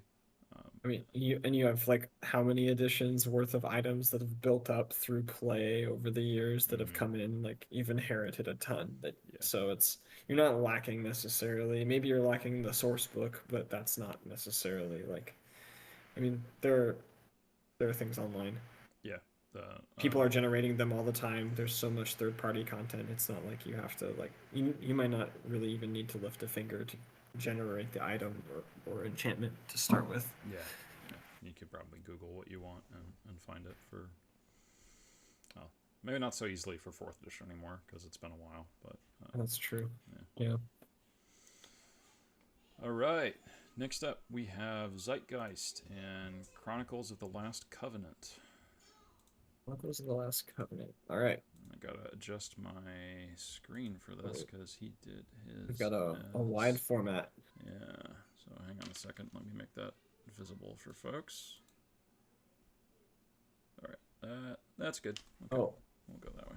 I see Mike and Mike's comment. He said your document could be used as a script for a video, just as a complete package. You might as well after this. You should. I could. I did post it on the D&D homebrew Reddit. But you know, people have moved on beyond fourth edition, so it was. I wouldn't say it was poorly received, but people just didn't care, which is fine. That's kind of what I expected for it. All right, well, yeah. Thanks for hopping in and showing off what you produced for the crafting system. Yeah. All right, Zeitgeist and Chronicles of the Last Covenant. So you want to read this one? Yeah. So Chronicles of the Last Covenant, or Kotlik, I'll just say it like that, is a TTRPG set in a highly magical yet dark fantasy world with steampunk elements. To understand why crafting plays an important role in the game, it's important to know what inspired its world and that magic works a little different than most games. Core mechanic is you do d6 dice pool, roll, attribute, and plus skill as an amount of die. 4 greater is a success. 6 also grants a boon. You need to hit a target number of successes. It's pretty standard. Key inspirations for the world. Ravnica and the Izzet Guild. If you want to get an impression on the tech level, look at Izzet Magic or Izzet Magic the Gathering cards, airships, flamethrowers, war machines. Arcane, the League of Legends series, steampunk without steam, but magic instead. Or Hextech called Mago Mechanics. Majo Mechanics, I think. Or Majo Mechanics, yeah. Dark Sun, as the D&D setting. Final Fantasy, sorry, that's 7. Yeah. Over exploitation of magic leads to the destruction of the planet, and then there's a comic, Monstrous. In this comic, people have to consume magical creatures to gain its powers. So, in Chronicles of the Last Covenant, Humans or the 13 other playable races aren't born with magical abilities. If you want to cast spells, you need to consume, either drinking a potion made of divine flowers and honey from wild bees, and that allows you to cast healing spells for a short amount of time, or eat the heart of a night stalker and you can cast deception spells. There are all kinds of magical resources: mushrooms, corals, stones, crystals, trees. These magical resources are called arcana. Well, in theory, everyone can be a magician and cast spells if they consume arcana. These resources are rare and sometimes illegal because authorities want to have all arcane power for themselves. So you're either filthy rich or need to look for arcana yourself. There are 12 astral currents. Each has a theme and a counterpart. So Malar and Va, life and death.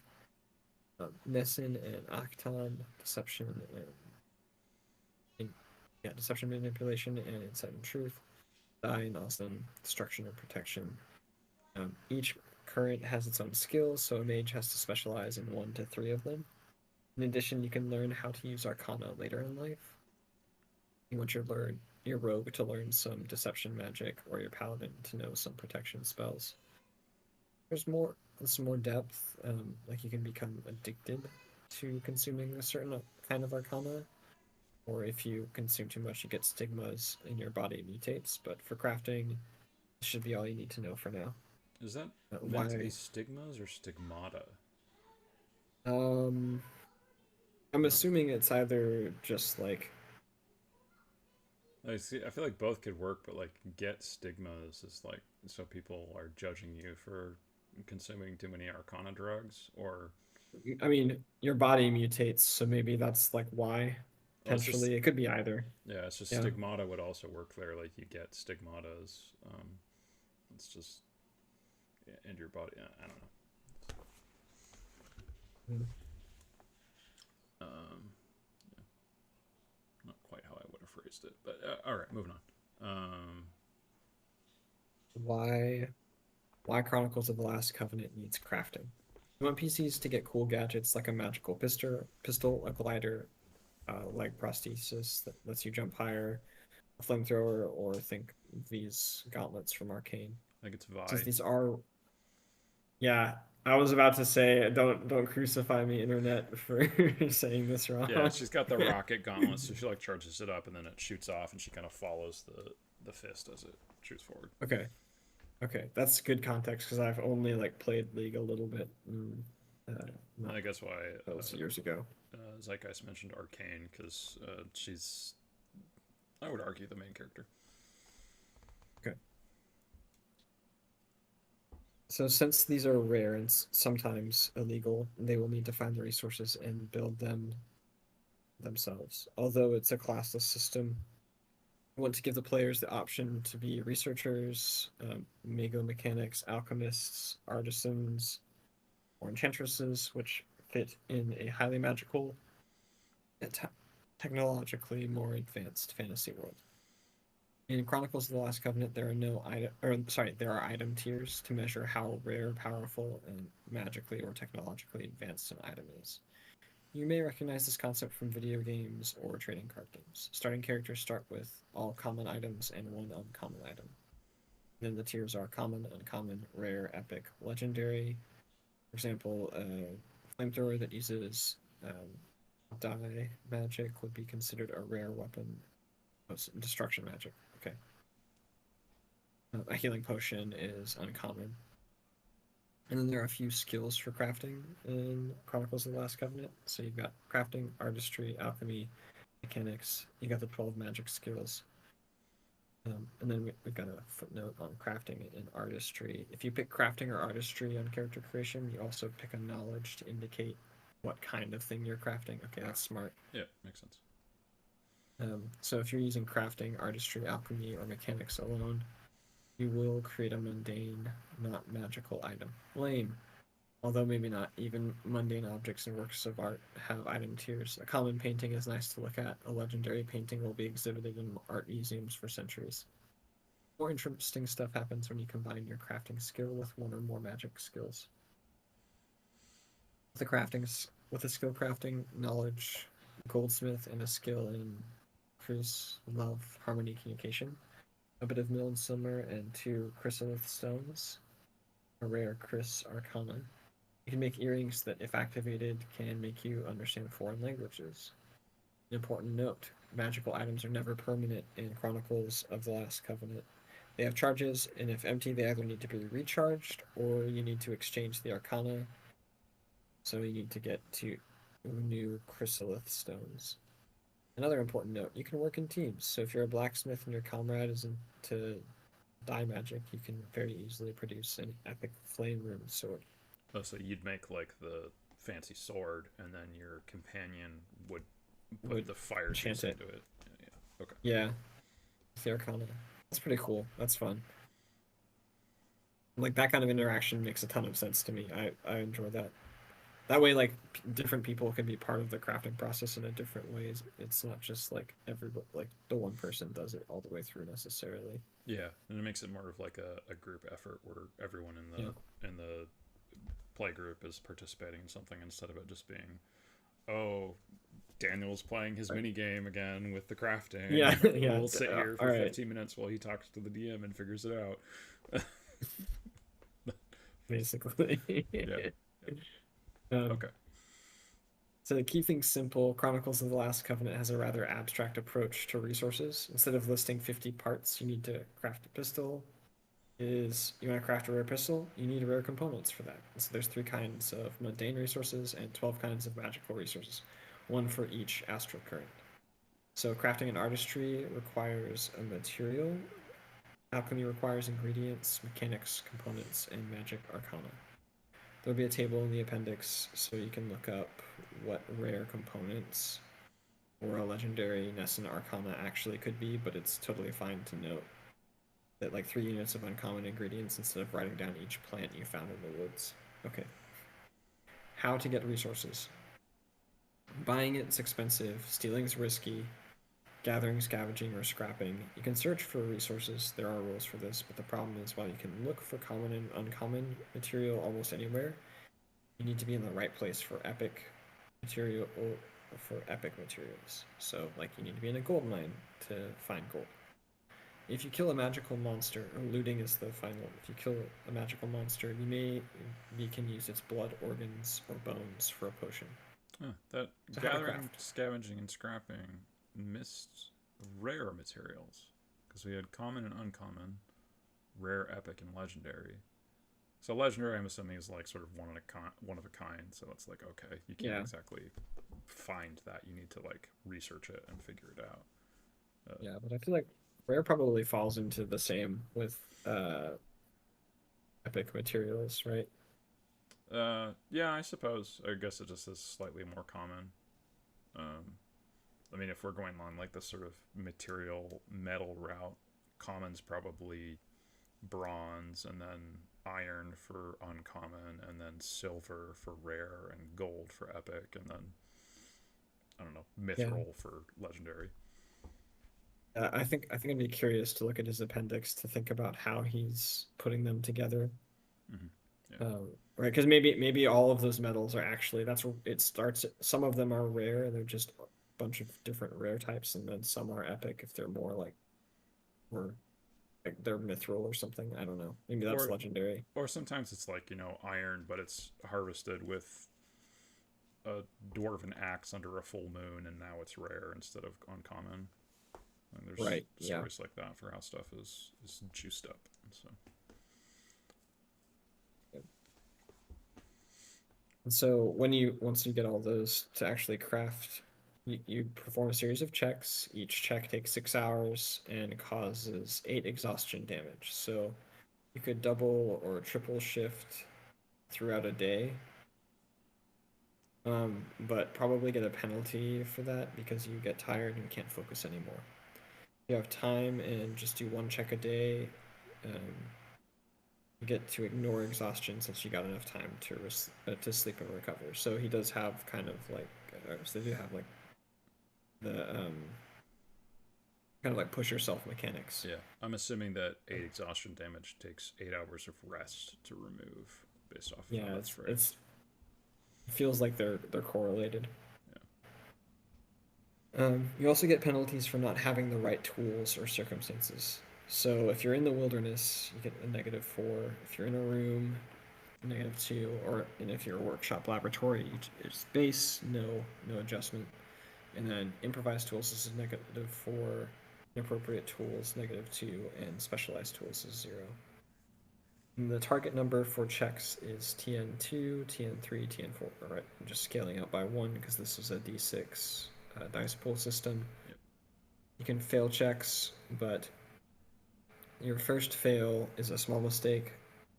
You lose all the boons you rolled so far, but you can continue. So if you rolled a 6, you'd lose all of those. Second fail, big mistake, lose half of your resources rounded up. You can continue if you have spare resources. And third fail, you screwed up, lose all the resources, and this was all the crafting was a waste of time. So just to make sure I understand how that works.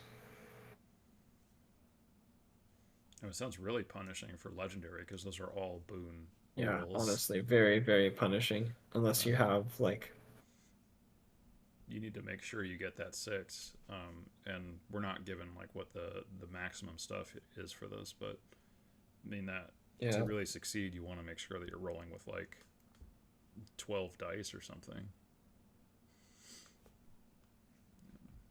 Because otherwise, there's a decent chance that you will have a small mistake and ruin all of your progress. But I think that kind of makes sense for legendary items, like having it be you have to do it perfectly or start all over.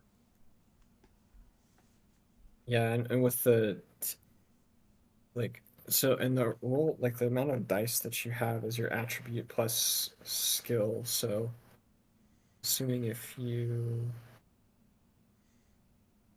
and I guess the question, well, I guess the penalties for not having the right tools or right circumstances are written in negatives.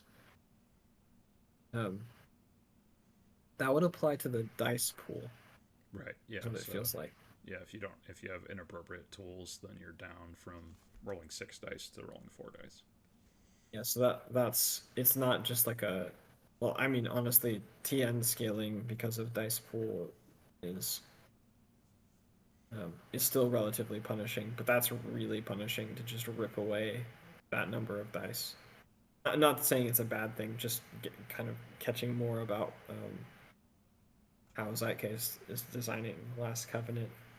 So the Zeitgeist system very much wants you to like do this the right way. If you really actually want to succeed, right? It's something you kind of have to care about, which isn't like a bad thing to model at all. Yeah, and that's only for legendary. Like if you're doing a rare level item, then you still keep the successes. You just lose the boons, like the little extra bonuses stuff. So, all right, quality. Count all boons you rolled on a check. On your last check, you can buy additional traits for your artifact, potion, or weapon. Buying 1 trait will make it refined, 2 will make it superior, and 3 will make it supreme. So you could have a refined epic weapon, or a superior epic weapon. Okay. All right. And then an example. So Stasis Bolter, a non-lethal pistol that just shoots jaw energy instead of bullets. On hit, it deals 8 stun damage, and the enemy can't move and gets a -2 penalty on all checks until next turn. It's got 25 charges, and then you need 2 uncommon materials, 2 rare components. Okay, so you need the materials from crafting, so somebody has to craft. You need a couple rare components for the mechanics, and then you need the arcana to actually make it, power it. And then you have to make 4 mechanics checks. Sorry, how many checks? So 4 mechanics checks. So you need 4 successes at TN4. And you also need 3 jaw, which I think is the stasis magic from how this is being described, also at TN4. So this is back to the idea where like you could have the mechanics guy build the physical pistol, and then the Jaw magic user is infusing it with the stasis magic. And then the traits are like what you get from the boons, so you can pick from these 3 of extra charges. Oh, this is how many boons they cost. Okay, so you need 4 boons to get extra charges, 6 to add +2 stun damage, and 8 to give an enemy a -4 penalty instead of a -2 penalty. Okay. It's pretty simple. Yeah, it's pretty simple when you get down into like actually going to look at crafting it. I think it definitely provides a lot of like interesting customization paths as well. And it makes, I think it does this well. I think it makes crafting feel like it's hard, right? Which is not a bad thing, especially in a magical dark fantasy world. But it elevates because he's like focused on steampunk aesthetics in a way, or mago mechanics. You've also got like, oh, actually, this whole world you're in, it's like the steampunk part of it, the mago mechanic part of it. It's actually really hard to get here, which I think is kind of fun as a mechanic, reinforcing some of the fiction. And like, I think it makes a lot of sense for it to be designed in this way. If you want the like game itself to kind of take the world really seriously in the world building. Yeah, I think it. Sorry. Yeah, it's all good. I think it's going to require a lot of work on the designer's part to create a bunch of items for people to pick from for these. Because I feel like designing your own item here is a bit difficult to feel where like the limits on stuff you want to have. Like this has so many different numbers on it. Like it's got the number of resources you need, the number of checks that you need, the TN for the checks, and what it's actually doing, like 8 stun damage, -2 penalty, can't move, all of that. And then the extra traits and like what they're doing and how many boons they cost. I mean, maybe there's a formula that someone could infer or get close for designing their own items, but it feels like often what you're going to have to do as a player is look through the list of items and be like, this will probably help me with our next mission, so I want to make that. Yeah. Or be like, hey, can I combine the stasis bolter with the flamethrower to make something that stuns people and sets them on fire? Yeah. Yeah, I feel like Zeitgeist isn't necessarily like putting all of the rules here or all of the formulas. Like it's very much like there's probably some logic that's just not present in the document that may help do that. I mean, part of it is just playing and eyeballing it. Like, yeah, 3rd edition for D&D had a formula for producing magic items, but then it routinely broke that formula with the items that they released because it just, there were cases where it just didn't work. It didn't make sense. Yeah. So yeah, it's entirely possible that there just isn't really a solid way of doing that. But broader point is that it's just that you're going to have like dozens of pages of items for people to really feel satisfied with having a selection for picking what they want to do. Yeah, you're really going to need a lot of like, you're going to need either a lot of appendices or like we kind of been talking about, like a lot of structure. And I think, but I do like a lot of the way that he presents crafting as an activity in this. Yeah, that's cool. Yeah, definitely. It's really cool. So keep going, Zeitgeist. And if there's other things that you have, I'd definitely love to look at them after this stream just to get a better sense. I feel like we have a lot of questions coming out of this, and we're looking forward to see what else you produce on this. Yeah, it's cool. So yeah, thanks for the submission. All right, next up we have Yakubo, Yanada, or Jacob. Okay. All right. This one I gotta change how it's presented because I modified it for the other. Oops, that's right. horizontal. I'm pressing the buttons wrong. Hang on. There we go. That's how it's supposed to look. Okay. So I've already been following Jacob's game in the game repo and on his blog. Seeking Tao. My project Seeking Tao is inspired by the Xuanxia genre, which is Chinese wizards, basically. People are usually familiar with wuxia, where it's like people jumping around and using swords and daggers and stuff. Xuanxia is more like magic, so instead of using swords and daggers, they're like using fire and ice and stuff like that. As such, the crafting rules primarily focus on two disciplines: alchemy and spirit smithing, weapons or other items that contain an artificial soul or spirit. Each of these has its specifics, but there are still general rules they follow. Ingredients used in crafting rely on a tag system. Whether herbs, metals, or other materials, each ingredient always has at least 2 tags, each with a value from 1 to 9.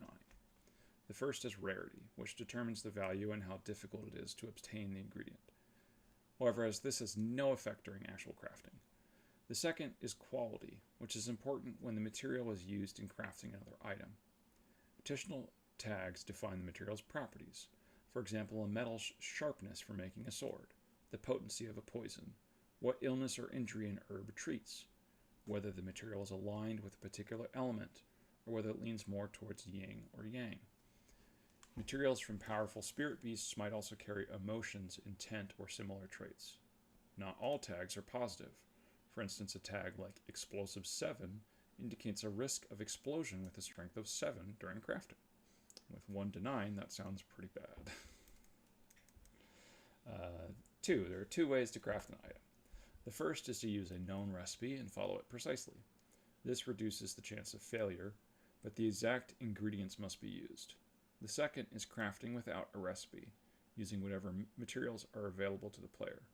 This allows for the creation of unique items, but carries a higher risk of failure, and the final product might have unexpected properties. 3. The chance of failure depends on the skill of the craftsman and the difference between the highest and the lowest quality of the materials used. This includes the quality of the tools used, e.g., pill furnace, hammer, but only if the tool's quality is lower than that of the lowest quality ingredients. That is, high-quality tools enable the crafting of high-quality items, but the final quality still depends on the ingredients. Poor quality tools can negatively affect the result, even if the materials are excellent. The player may choose to deliberately aim for a lower quality product.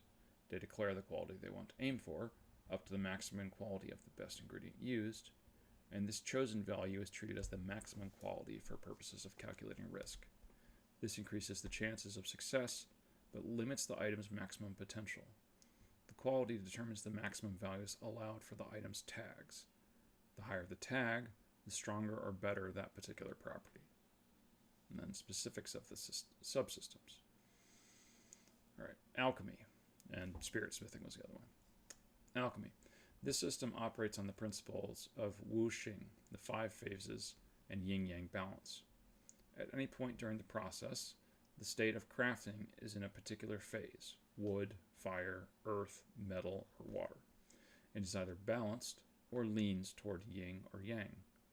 Crafting via alchemy unfolds over several rounds. Each round, the process shifts in terms of phase and yin-yang balance. The player then reacts using alchemical techniques, stabilizing with their qi, utilizing the properties of ingredients, adding new materials, to either restore balance or guide the process in a desired direction.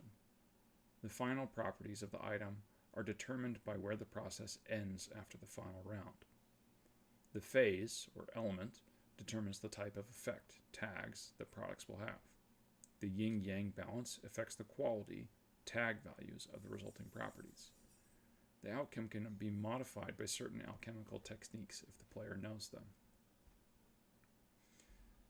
So I'm curious how this works, just like from a numbers perspective, because that seems like you are playing your own mini game when you're crafting something.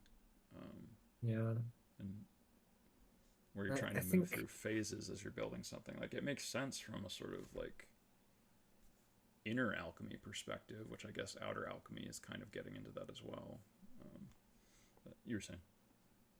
oh yeah, I was just saying I feel like I'm not sure how much like Zhanja you've read, for example, and I don't think I've read any of the classics, but I've read some of the medium, and this feels very aligned with like how alchemy is presented in that medium. To your point, it feels like this is kind of a mini game that maybe is like, call it take home or like homework, right? This is stuff you want to do after the session. It's Well, not meant to be done during play necessarily. yeah, that's a good point.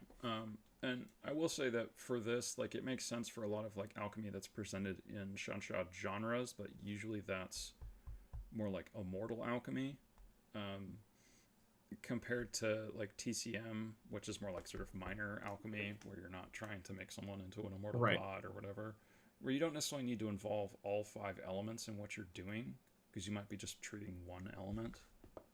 Um, so that's the part where like, maybe you don't need all 5 phases, but maybe that's the way it works. Like, if you're just trying to do something that's more limited in how it works, then you don't really need to pay much attention to the other elements that aren't relevant during the creation process. Yeah. Yeah, knowing the like connection points between your game and what Yakubo you're not it is producing, like I was sure you're gonna have some thoughts on this. Yeah, yeah.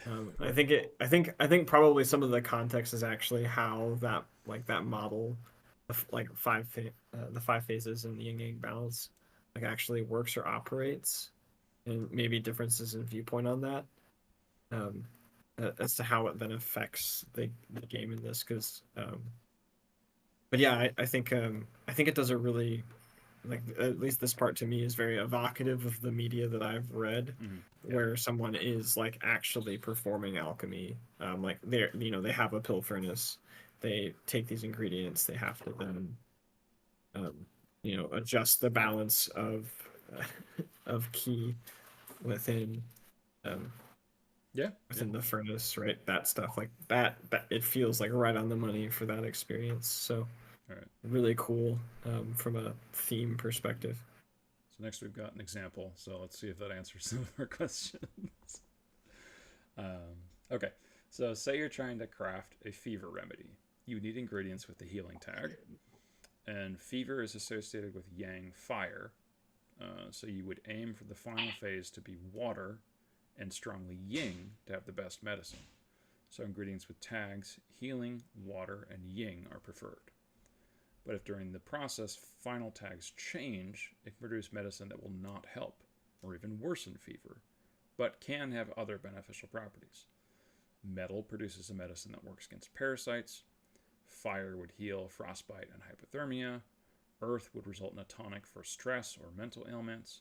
And wood would help with fatigue or malnutrition. Or you could instead use the recipe Old Granny's Healing Soup, which after boiling exactly 2 moonflower roots and dust from bat bones will make liquid medicine with the tags healing, water, yin, but the quality will never be better than 3. So then it gives an example of items that are made through alchemy. Cultivation pills accelerate or support the cultivation process. Basically rare candy from Pokemon. Balms, tonics, and healing pills aid in healing, treating illness, or restoring chi. Poisons, the opposite of healing items, causing harmful effects. Elemental talismans, mostly single-use items that trigger elemental techniques. Or materials, craft items that combine properties from multiple ingredients used in further crafting. So there's books that you can buy, like in the real world, with a bunch of TCM recipes. Yep. And this very easily could have been copied from one of them about Basically, yeah. how to treat a fever. But they're generally more like trying to sort of align with the symptoms don't always match what the disease is, because the TCM also relies on why is this person unbalanced. So a fever, you're going to be asking why is the fever there, and that relates to other mystical components. So it's not always Yeah. going to be a yang fire. It might be something else that's unbalanced that's causing a yang fire thing. So I'm not sure how you bring that in. Like, some of that's almost too complicated and subjective to say, okay, here's how it works. Yeah. I mean, if you go that, well, I mean, it's kind of like the difficulty of like math homework in that sense. Like, are you doing like algebra or are you doing calculus? You know, Mm-hmm. like that's kind of Mm-hmm. and maybe that's part of the fun of the mini game to an extent. Like maybe because like in terms of like actually the alchemy section here, there's not a lot of space for Yakubo to get really deep into the like the other parts of the mechanics about that creation. Um, and but you could like to your points, like you could see, oh hey, actually there's a problem that you get, like we finished the session, some cultivator is sick and you're charged with making them better. The alchemy player goes home and racks their brain about how to solve this problem. The other players kind of contribute like off table to do that. Like I feel like there's a bunch of ways you could run this that could be really interesting even at that level of complexity. You're just kind of like you're running it more of a, it's like a mystery sub game Well, in that sense. Like, hey, we tried treating it with this, but then this happened. Oh, well, that's because of this reaction. Like if you've watched House or something like that, it's that same kind of format, and that could be really fun to just play through as a like a side mini game to the main game here. I think the the main problem with complex subsystems like this is you generally don't want to have other players sitting and watching it happen. Like, Right. that's one of the main complaints I've heard about Shadowrun, is that the game is like, if it involves like hacking, the hacking player is having a great time. They're getting to do a lot of stuff. Everyone else is just kind of sitting and watching. They can't contribute. Yeah. Um, D&D sometimes runs into that with the rogue going off on like some stealth scouting mission, and then everyone else is just sitting and watching, and they're not there. They can't contribute. So this one is a bit better than that because it doesn't require like back and forth adjudication.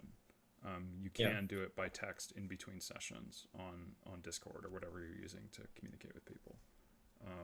I think the other part too, and I think it like it's both evocative of the media that it's referring to, but it also like it really your understanding of that media, right? Like in terms of system mastery, which can be a downside, but I think in this case is kind of a immersive upside, is that your understanding of those interactions for the five phases is like, oh hey, you understand that, then you understand this game. Is kind of part of like how he's building around that concept from Jansha as a whole, Mhm. which I think is also really cool from a like, hey, we're integrating the world building with the game perspective.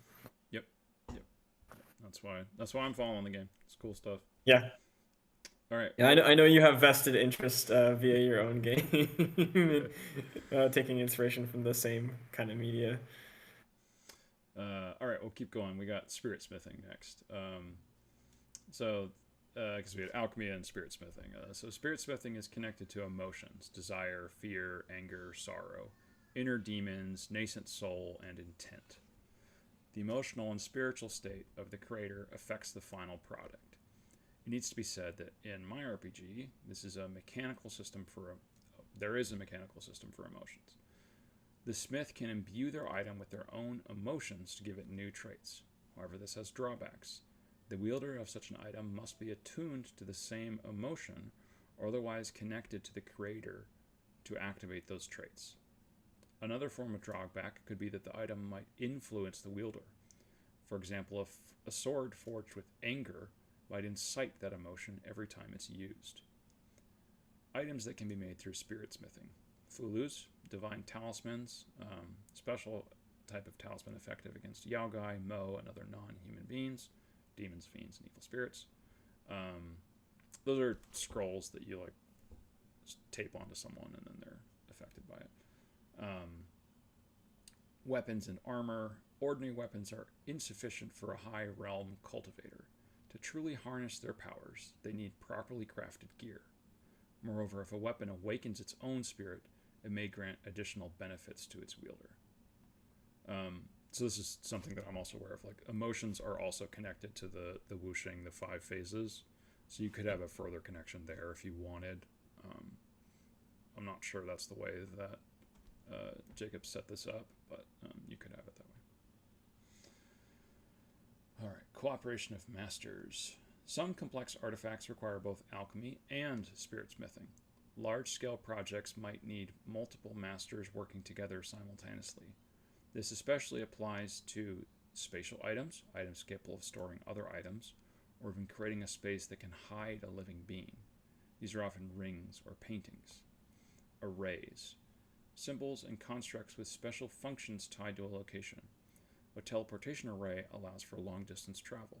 A maze array blocks passage to those without a key.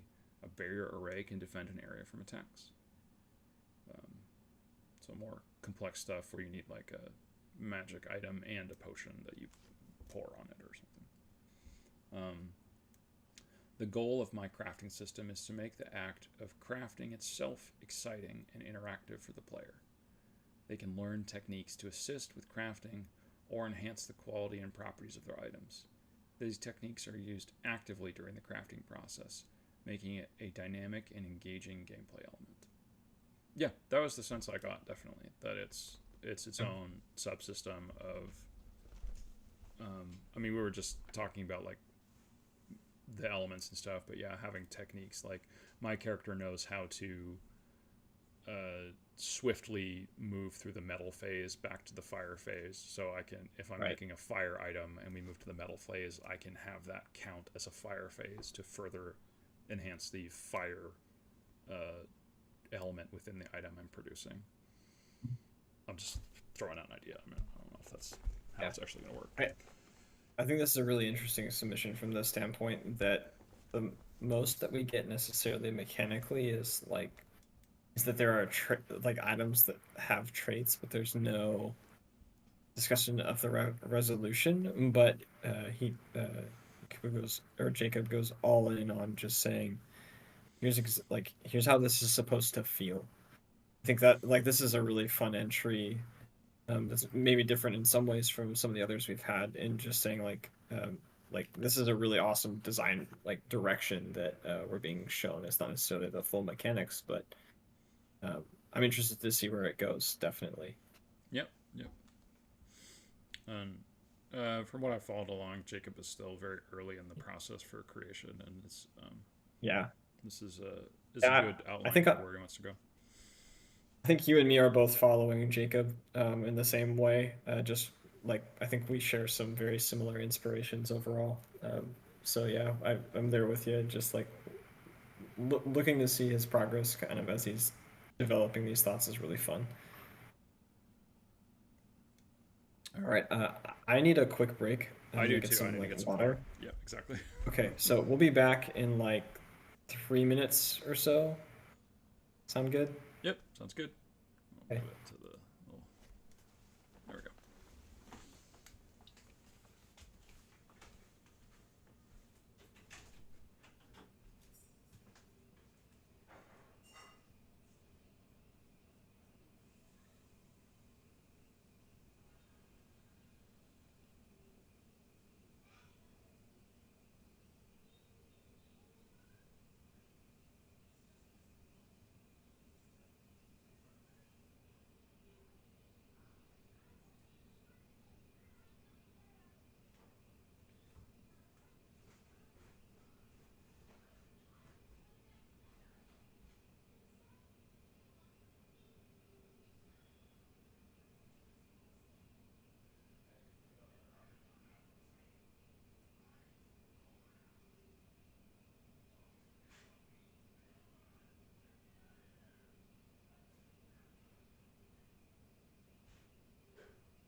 myself some lunch while I was out. Right. Okay. Who's up next? We've got Royal Court's game. This is Proph's work. Okay. All right. You got this one. I'm gonna mute myself so no one hears me chewing and chowing down. You'll still get to see it. Yeah, this is half spotlight, half mukbang. Do we have a crafting one that's about food? Let me check real quick. I think there's actually one in here. Or it's partially about food. I think it's just for any crafting, but yeah, perfect. Proph has food. All right, we'll start that then. All right. Yeah. So let's see. Proph's whip social crafting. He's got a bunch of professions, a bunch of. Okay, we'll start reading and then we'll get into this. So, characters' professions let them create magic items using the listed materials. Pick one material for the effect, one for the modifier, and you can't use a material the same way on an item.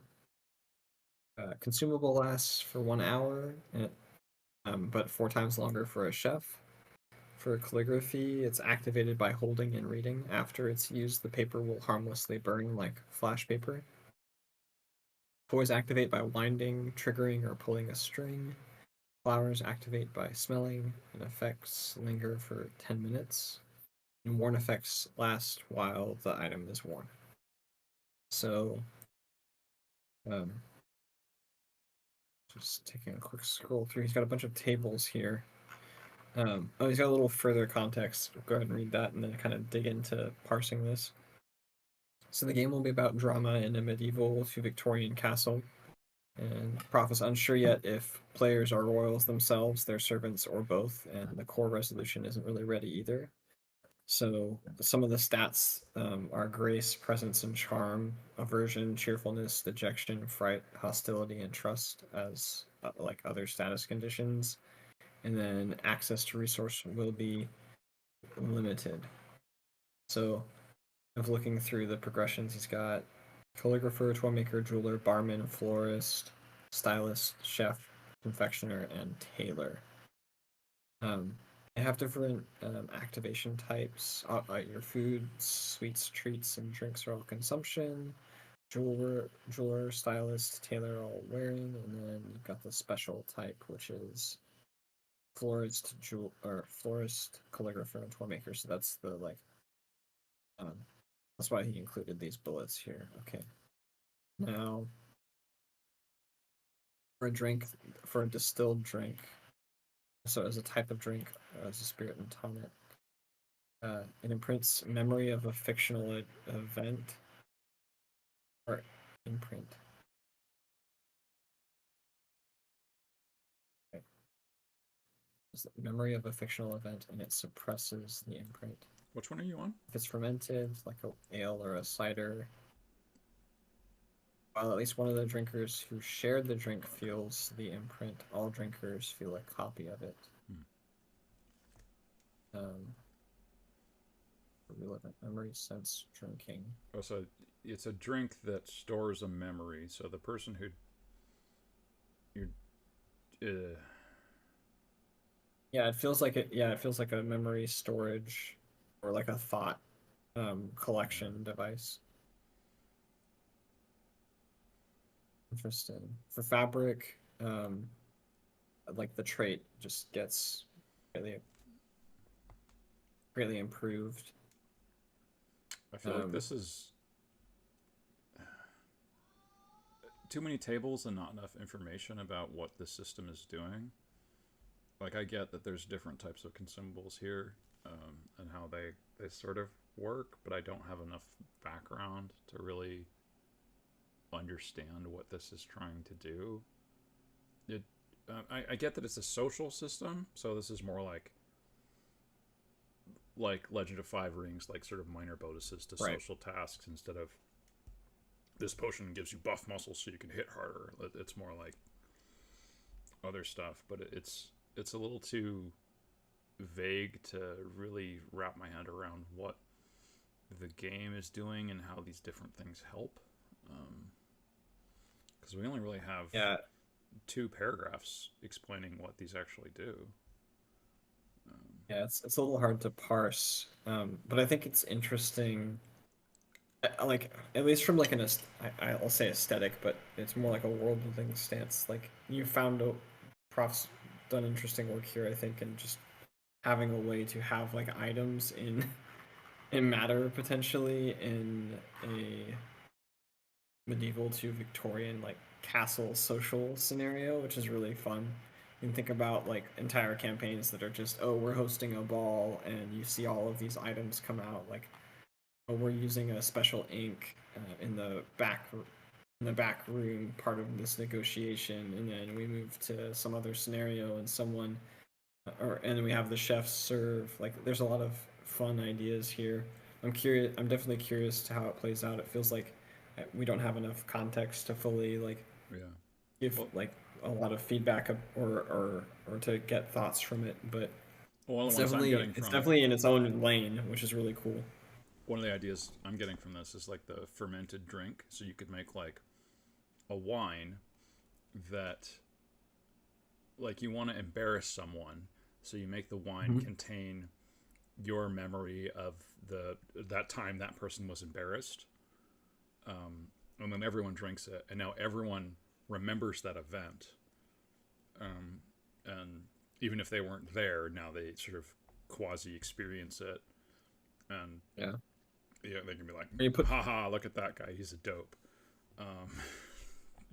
something like that. And these are like, or like just the distilled drink, like, hey, I'm gonna make a fictional event where this man, like, does something terrible, right? And I'm gonna put a little bit of the vodka from that like distilled drink into all of the like punch at the party, and so everybody just gets this memory of them doing something terrible they never really did.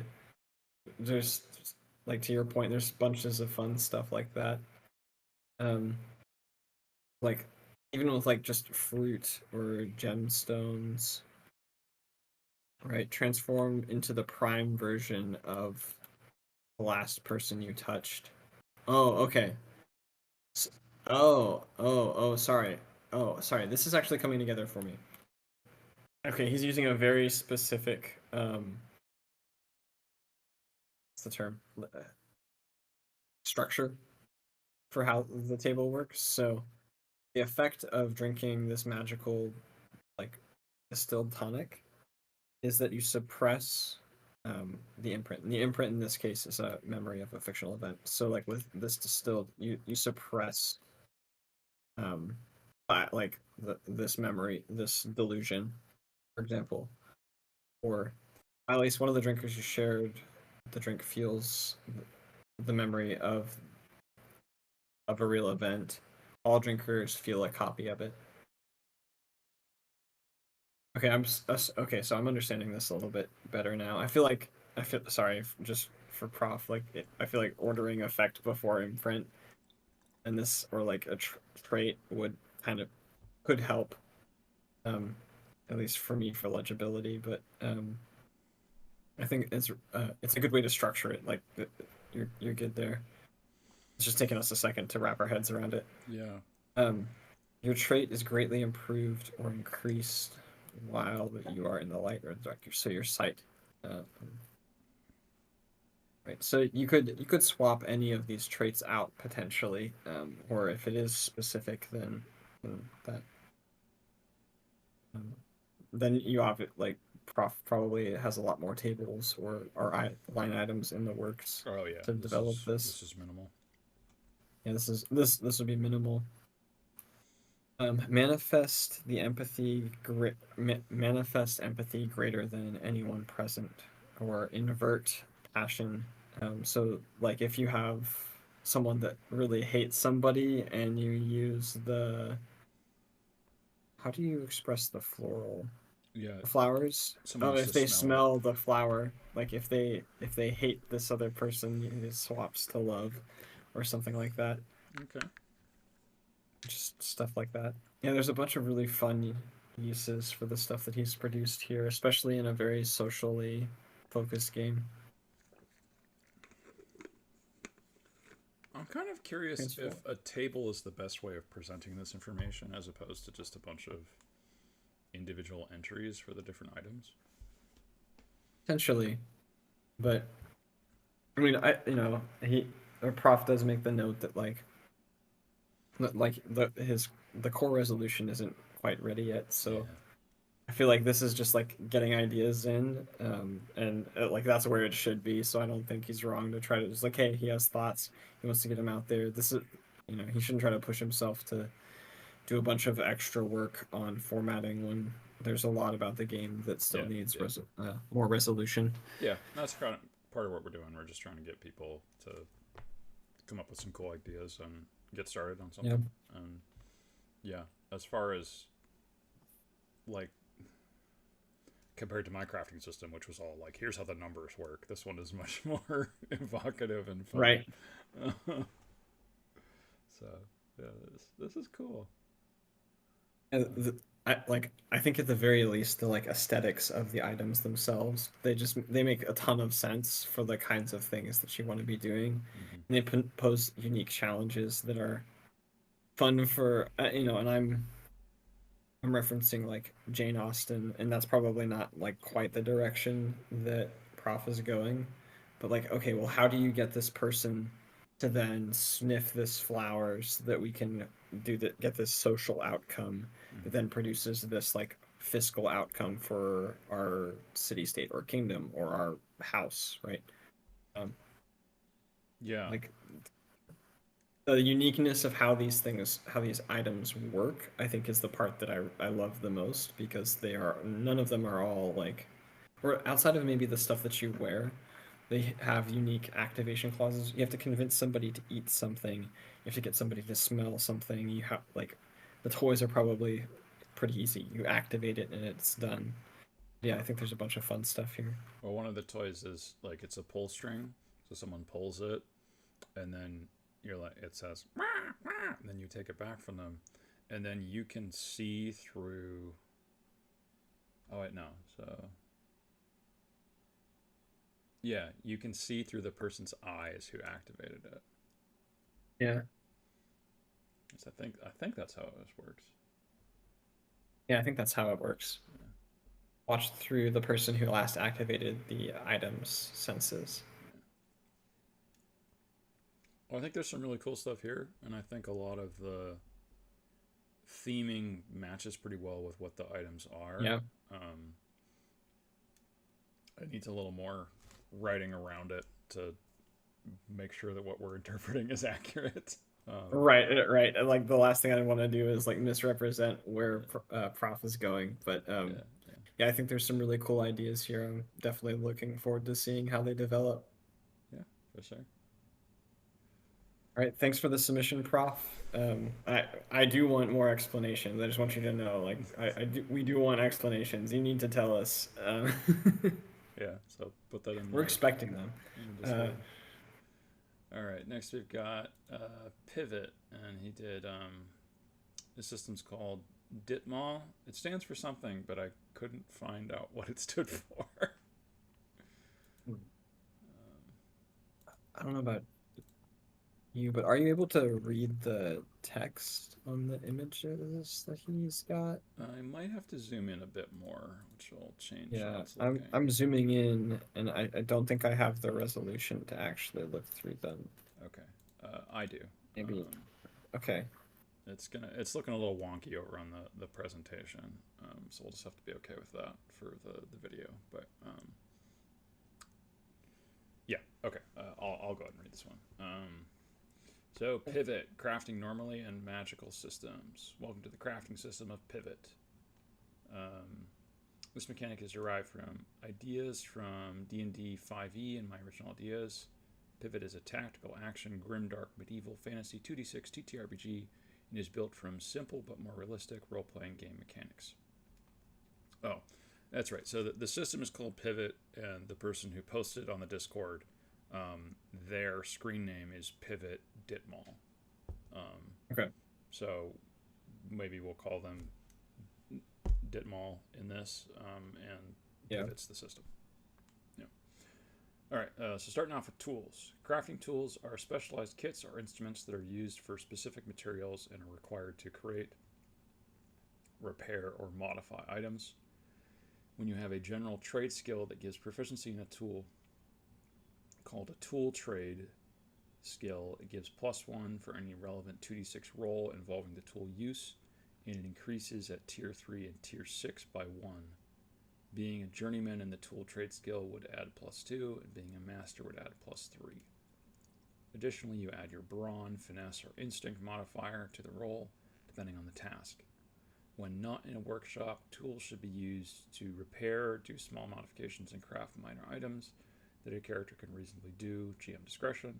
Example of Smith's tools are for metal and repair and modify any metal either by using a heat source or by reshaping it with the tools. I feel like I need more of a overall thing before getting it, or we're really jumping into it. I'm going to skip over to the trade ledger system and trade skills. Maybe that's more of an overview. Yeah, maybe that's... Not sure where to start on this. Okay. So in my system for professions, classes in normal terms, instead of normal class features, this system has trade skills. The trade ledger is a system for learning and improving profession-based trade skills, not by level up. Pivot does use a level up system called the tier system, but by players unlocking and advancing trade skills through story actions, backstory, major character breakthroughs, or by hard work. Trade skills are ranked as apprentice to journeyman to master. Along the way, when certain requirements are met, there are archetype trade skill paths, which is your general subclass features. Another feature is multi-cross trade skills, taking one special trade skill from another profession ledger into your own professional ledger. Example, gaining action surge from the fighter class without needing to dip into 2 levels of fighter. For the crafting system, Pivot has general trades skills that include tools, languages, proficiencies, or minor abilities such as acting, cooking, and handling money. To do crafting, a character must have a general trade skill ranked as apprentice or higher in a tool. Okay.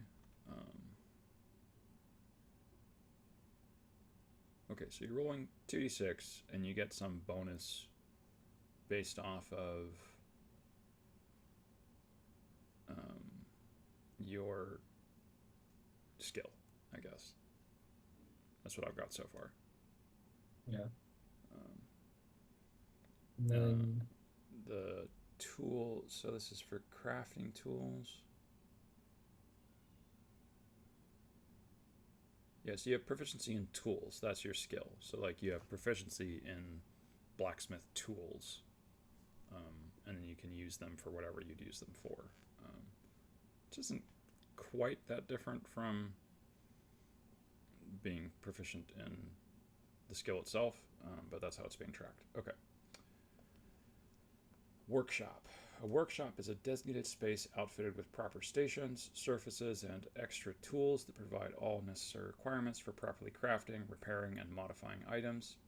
Each tool has a designated workshop variation. Workshops must be maintained and may have upkeep costs associated with their use, depending on the type of workshop, size, and quality per week. Quality and size increase or decrease the crafting roll, like poor quality is -1, small size is -1, so total of -2 to the roll. To make a workshop, they must have the necessary workshop kit and one set of tools associated with that workshop kit. The quality of tools affect the quality, the majority of the tool quality in the workshop, and the more tools affect the size of the workshop. Example, a blacksmithery is the proper workshop for smith's tools. Crafting normally. To craft an item, the character must have the required tool trade skill, apprentice or higher, of the tools being used, have access to the correct tools to mold the appropriate materials, have the appropriate quantity of material needed, in a suitable workshop that is appropriate to the materials being used, and their crafting roll is 2d6 plus the relevant modifier. So as mentioned before, like strength would be used brawn or finesse or instinct, and their tool trade skill. Depending on the quality and quantity of the material would determine the crafting DC. The crafting DC formula is the quality DC plus the IS amount plus material crafting DC increase for how many slots the crafted item will will correlate with how much time it would take. 1 slot equals 3 hours. A journeyman in the tool trade skill would decrease that time by 1, and master would decrease that time by 2. So that's how many slots it takes. So journeymen and masters are faster. If you fail to beat the DC, the materials may be partially lost, GM discretion, and reduce quality by 1 tier. Or if it was close to the DC, partial progress was made but requires additional materials and time. I still feel like we were kind of missing an intro in like a introduction to this system. Like it's really zooming right into how this works. Yeah, it's really jumping in. I think at least with the IS amount. Sorry, I may have missed that. Yeah. Did you catch what that was? No, I did not. Crafting DC crafting from DC. Quality DC plus the IS amount plus material crafting DC increase. Oh, inventory slot. So it's okay. How many slots it takes up, plus the material crafting DC increase, Okay. which. All right. Yep. All right. Equipment materials. Applying only to weapons and armors equipment. Certain materials used in crafting weapons and armor may require specialized tools and workshops. These materials offer unique traits and properties, but also come with increased crafting difficulty when handling them. Example, iron needs smith's tools and blacksmithery to be handled, and its properties are that it can only be used for medium and heavy armors, shields, and weapons. And any sort of damage over 20 towards armor, shields, and weapons, but 1 break counter, and it has an increased crafting difficulty of +0. Okay. All right. Next is break. So it sounds like the. Yeah. Yeah. It sounds like the because that was like the other part of the formula, is that equipment materials or the increased crafting difficulty is like a material rarity mechanic. Yeah. So iron is or attribute. Normal, so it's +0. Okay. +0, and then you have harder materials or more difficult materials like mithril, or just to throw it out there, that are like Just +2 steel. or whatever. Yeah. Okay. Break counters represent wear, damage, and structural strain on equipment. After 3 break counters, the equipment is broken and cannot be used until repaired. The appropriate tools can repair 1 break counter at proficient DC 8. A critical success would repair 2 break counters. If in a workshop, it can be repaired fully. Roll 2d6 plus relevant modifier plus tool trade skill. Quality. Item quality represents the craftsmanship and condition of gear, impacting performance and modification limits. Quality affects damage, protection score, so I guess that's for armor, durability, the number of break counters, and customization flourishes to craft these items. There is the quality DC in this effect crafting process. Poor DC is 5, standard is 7, good is 10, and high is 12. Okay. So you'd take. Right, so if you want to make high quality gear, you would have a DC of 12, and you'd add that to the inventory slots that gear would then take up. And then the material crafting DC increase based on like how rare the material is, roughly, as a concept. And we could be getting that wrong. But yeah, we still haven't gotten quite what the slots are yet. I feel like that's just like inventory slots, like yeah, that's down rather here. than. It's described on the bottom right. So there's another paragraph here about currency that I just did a quick read through. It's doesn't seem relevant beyond establishing that the currency is done in gold.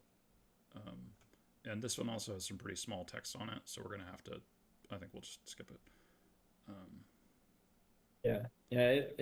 Just generally the biggest items are gonna be 5 slots, so players are probably not gonna occupy or not gonna hold a bunch of slots overall. Yeah, so the inventory slots, each item, whether massive or small, occupies a certain number of slots.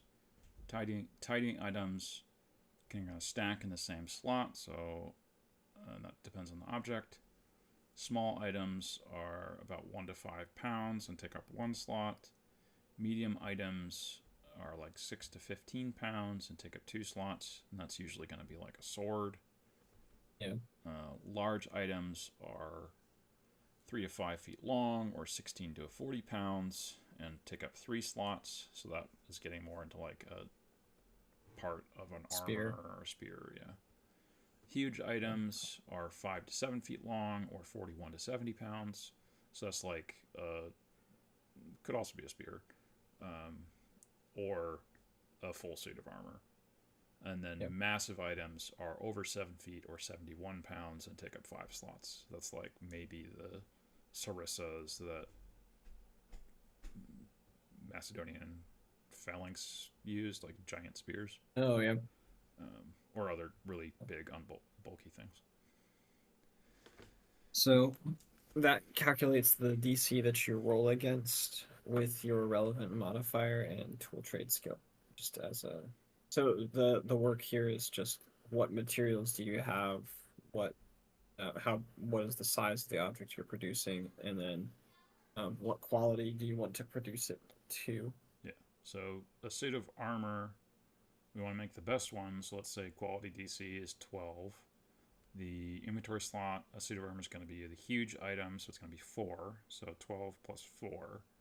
And the material, let's say it's iron, because that's the one we have so far, is 0. So that's 12 plus 4 plus 0 is DC 16. And a roll of 2d6 plus relevant modifier plus tool trade skill. So I think masters add a +3 for their tool trade skill.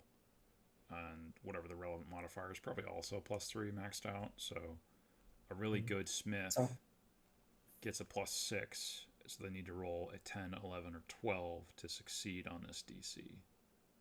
That's hard to do. So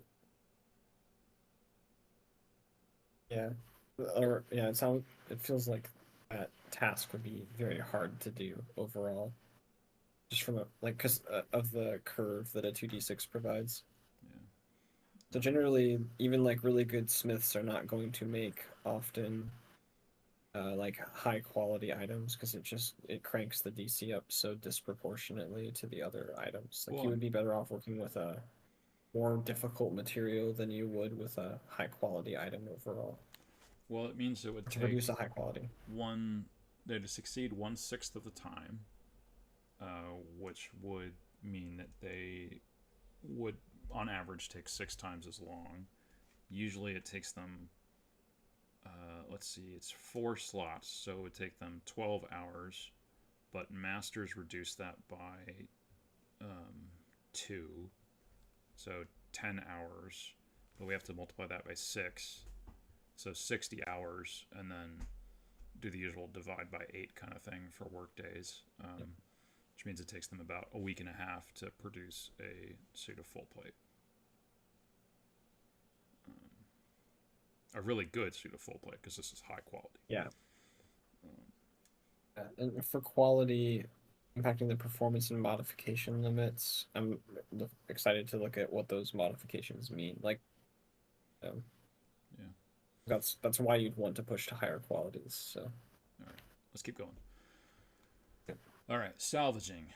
To salvage an item materials, the character must have the required tool trade skill, apprentice or higher, of the tools being used, have access to their correct tools to salvage the materials, have an item that is intact, partially intact with some break counters, or broken with big enough parts. GM discretion. You roll 2d6 plus relevant modifier plus tool trade skill. The DC is the same with crafting normal items. Quality DC plus the inventory slot amount and the time to salvage the item material is 1 slot equals 3 hours. Journeyman in the tool trade skill would decrease that time by 1, and a master would decrease that time by 2. If you fail to beat the DC, the materials may be partially lost and have a decrease in quality tiers, on a critical failure rendering the materials useless. If it was close to the DC, the material recovered had a decrease in quality tier. And it's pretty much the same system for trying to get the resources back out. which I guess is fine. Yeah. It's simple, not a lot to have to like remember or change. Okay. Then Number there's a of, section on material quantity. yeah, it's just saying like if something is like 4 slots, like the suit of armor, then you need 4 slots of materials to produce it. So, simple enough.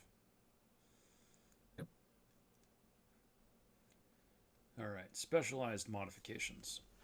I need some water. Use my voice a little bit.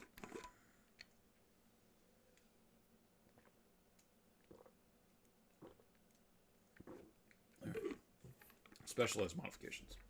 All equipment are standard issued in most shops and marketplaces, which mean the equipment have normal stats, iron or leather material, size for medium creatures, and of good quality. However, if the equipment was passed down, given, found, or in a special goods shop, there may be qualities to the equipment that fit its previous owner's needs. Is created with unusual methods or made with different quality materials. Vice versa, for your character needs, as they can modify the equipment to their needs or reforge equipment with materials. Example, you could change a longsword's versatile attribute with the two-handed attribute. Change its medium reach of 5 feet to long reach of 7.5 feet. Add the light attribute and more. Equipment specialized modifications options are not available to all equipment, but have curated a list of allowed modifications for each weapon or armor that could be selected from. Weapons have a max of 7 attribute to a weapon, but modifications can be done 3 times, or it would break the material of the weapon. Armor have a max of 5 attribute to an armor, but modifications can be done 3 times, or it would break the material of the armor.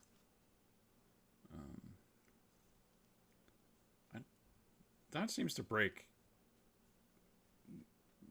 immersion there. Like, you can't modify a sword to be longer. That's basically just making a new sword.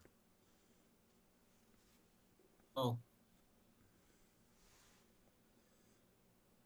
I mean, looking at the variation though, just like historically in arms, like you could say that I don't know. I feel like there's a gray area where that could exist. It's just.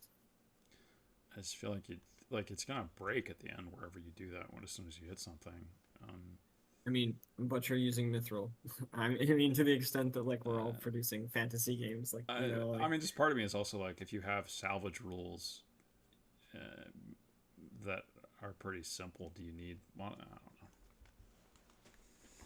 don't know. Yeah, I think it's definitely interesting to be able to just like create this weird Frankenstein of a weapon or armor over time. Yeah, I think the part that I'm really curious about is like you say when the author said like 7 attributes to a weapon. I think what DTIMAL was trying to do here was try and copy like the sort of backpack battle mobile games, or like how inventory management in Diablo works, for like how you have to sort of rotate stuff and move it around. So that might be the intention here, and that's sort of a specific genre of video games where, yeah, it's not exactly logical for how stuff works, but it has a logic to it, so maybe it fits within that, making it too simulationist for what it needs to be. Yeah. I feel like that's always the weird temptation. Like we're producing games, and we always like are like everyone looks towards simulation, but you have to know. Well, it's a shared frame of reference, right? Like we all know what the real world is like. Right. We all know what reality is like. Yeah. So yeah. So if I'm reading this right, like I pulled it up on Discord, and the resolution was fine. Okay. I'm reading this right. Like when you say there's a max of 7 attributes to a weapon, so I'm assuming that's like their traits, and then but you can only modify it 3 times. Otherwise, you break the weapon. It can only withstand so much modification. So you're not gonna get like you can't just basically take a sword and turn it into or sorry, you can't take a dagger and then basically turn it into a great sword, right? Necessarily. At least that's kind of some of the limitation. Yeah. Yeah. No, that makes sense. I'm not sure that rule is necessary, to be honest, but I mean, I think it does constrain some of like I think that's to your earlier question, like um the aspect of like wanting to move more simulationist. Um, I think it's like I think it's a firm boundary that should be there. Otherwise, you just get a player with a really long campaign, and they produce this like monstrosity of a weapon that shouldn't work, and is like for a table like it and like that is the weapon that they use every time they go into combat for uh like a tactical action grimdark medieval fantasy system. I think that would be really just like, oh come on, this is not what we're playing yeah. in a moment. So I think it makes sense as a limitation. um and he's got flourishes. Yeah, Sorry, we're only I'm halfway looking at done the here. next. All right. Flourishes are unique minor enhancements that reflect an equipment's craftsmanship or its maker. Each equipment can have up to 3 flourishes. Some are applied during curation, while others may be added later through modification. Some are removable, while others become permanent once applied. Requires a journeyman level tool, trade skill, or higher to apply or modify. Example engravings are a cosmetic effect, but could be linked to equipment's origin or identification of a certain equipment. Another example is oil treated equipment, which prevents rust, stained, and wear is easier to maintain. Okay. Little bonuses. What else is? All right. Now I'll go ahead and jump in on this next page. Okay. Give you a break since your voice is going. All right, so it looks like this is just like how enchantment works. And pivot. So the Thumacraft system and types. Thumacraft, or the practice of miracles, is the manipulation of forces through structured understanding or innate resonance in words. Each Thumacraft represents the philosophical or metaphysical origin of magic, defining both its source and expression in the world. You have divine, natural, primal, eldritch, or thaumaturgical, and augur, which is elemental or theoretical, like physic magic. And for the enchanted items crafting system, Pivot has 10 professions that use craft, each having a unique combination of 2 of these types of Thumacraft, and that determines which enchanted item crafting systems they can access. To craft an enchanted item using a specific system, a character must have at least one of the required Thumacraft types and associated with that system, and proficiency in the appropriate tool trade skill. Okay, that's kind of elegant, actually. I like that, in the sense that, like, at least from a mechanics or like a progression standpoint, like you have, okay, maybe I'm in right, I have the infusioning system because I have this school of magic, and therefore I have these other 2 like I have these unique combinations that I can access, but there are other systems that I just have no access to because of the magical knowledge that I have. Yeah. I think that's a very easy, like, immersion producing method of structuring this. Yeah. Allows a bit more overlap than like magic schools. Yeah, I feel like that's always one of the problems when you get into like designing the idea of like a knowledge skill or like a school of something, is because that school of something is always going to have other references or other knowledge that you would say, well, actually that's kind of in a different knowledge domain, but it's actually relevant, right? In the same way that like chemistry is relevant for biology, right? There, it's like, well, you kind of have to have an understanding of the one to be able to do this, and it's not like biology is like hyper-specific chemistry all of the time. There are portions of it that are, right, but it's very much like there's a correlation to them, and you have peripheral awareness. So how do you model that? And I think this is really cool, and just being able to do that in the realm of crafting. So enchanted items. to craft an enchanted item, the character must have the required tool trade skill, apprentice or higher, have access to the correct tools, have the components in the item being enchanted, do the crafting rule, which is their enchanting modifier, normal 2d6, and the tool trade. So the DC is just 7 plus the enchanted item DC increases. Number to craft. Okay. We'll look at that in a minute. Other DC increases may apply based on the components. The ranks also contribute the time it would take to create such an item. Enchanted items are ranked by the power it may contain in its usage, and there are 5 ranks: simple, complex, esoteric, ancient, and unknowable. And wow, there are a lot. Okay, so you've got it takes longer and it's harder to make ones that are more complicated. Yeah. Enchanted item DC increases. Okay. And we're seeing like apprentices +1, journeyman +2, master +3. Time can be reduced by higher proficiency in the tools trade skill for enchanted item. Like journeyman can reduce 5 hour per slot, and master 10 per slot. So okay, rune etching systems. Only could be done by a chanter that uses thaumaturgy. Can engrave the required runes into the item and use the scroll to recite the incantation so it binds to the item thoroughly. Just specific tools, or etcher's tools. The components are an incantation scroll, blood of the crafter, or any high heroic power catalyst in the item.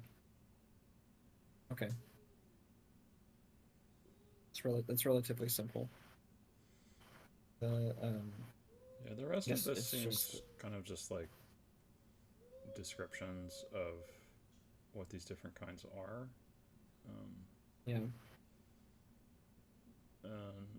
Not so much rules for how they work.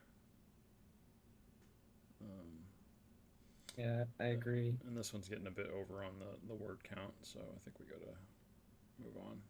There isn't much to discuss for what's left here. I mean, I think having the different ways of doing this is unique and thematic. I'm curious as to just what are the kinds of things that would get attached with each of them. I know obviously like we have the descriptions of like the actual magic types, but at least I'm curious as to like what guidance does. Sorry, who submitted this? Or DTIMAL. I'm curious as to what guidance DTIMAL provides to the players or the GM for this. Yeah, and I feel like it really depends on what the items are and how they're used. Like I said, like that sort of inventory management as being the primary thing here.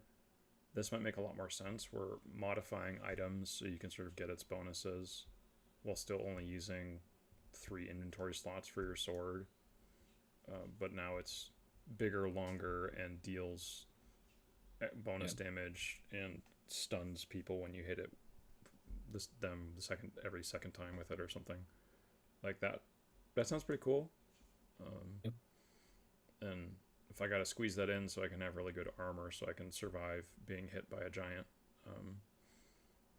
then I'm gonna squeeze my sword down into as tight a package as possible so I can wear 3 layers of armor with the rest of my inventory slots or whatever. Basically, So that's my assumption about how the inventory system works, and if that's the case, I totally buy this. It makes perfect sense. Yeah, it fits the genre, and it plays into that part of what character customization is. Yeah, min-maxing in both the items and the carrying. Yeah, especially for like grimdark things that are in what feels like this space. It feels very on brand. Yeah, the black paper is definitely giving that vibe.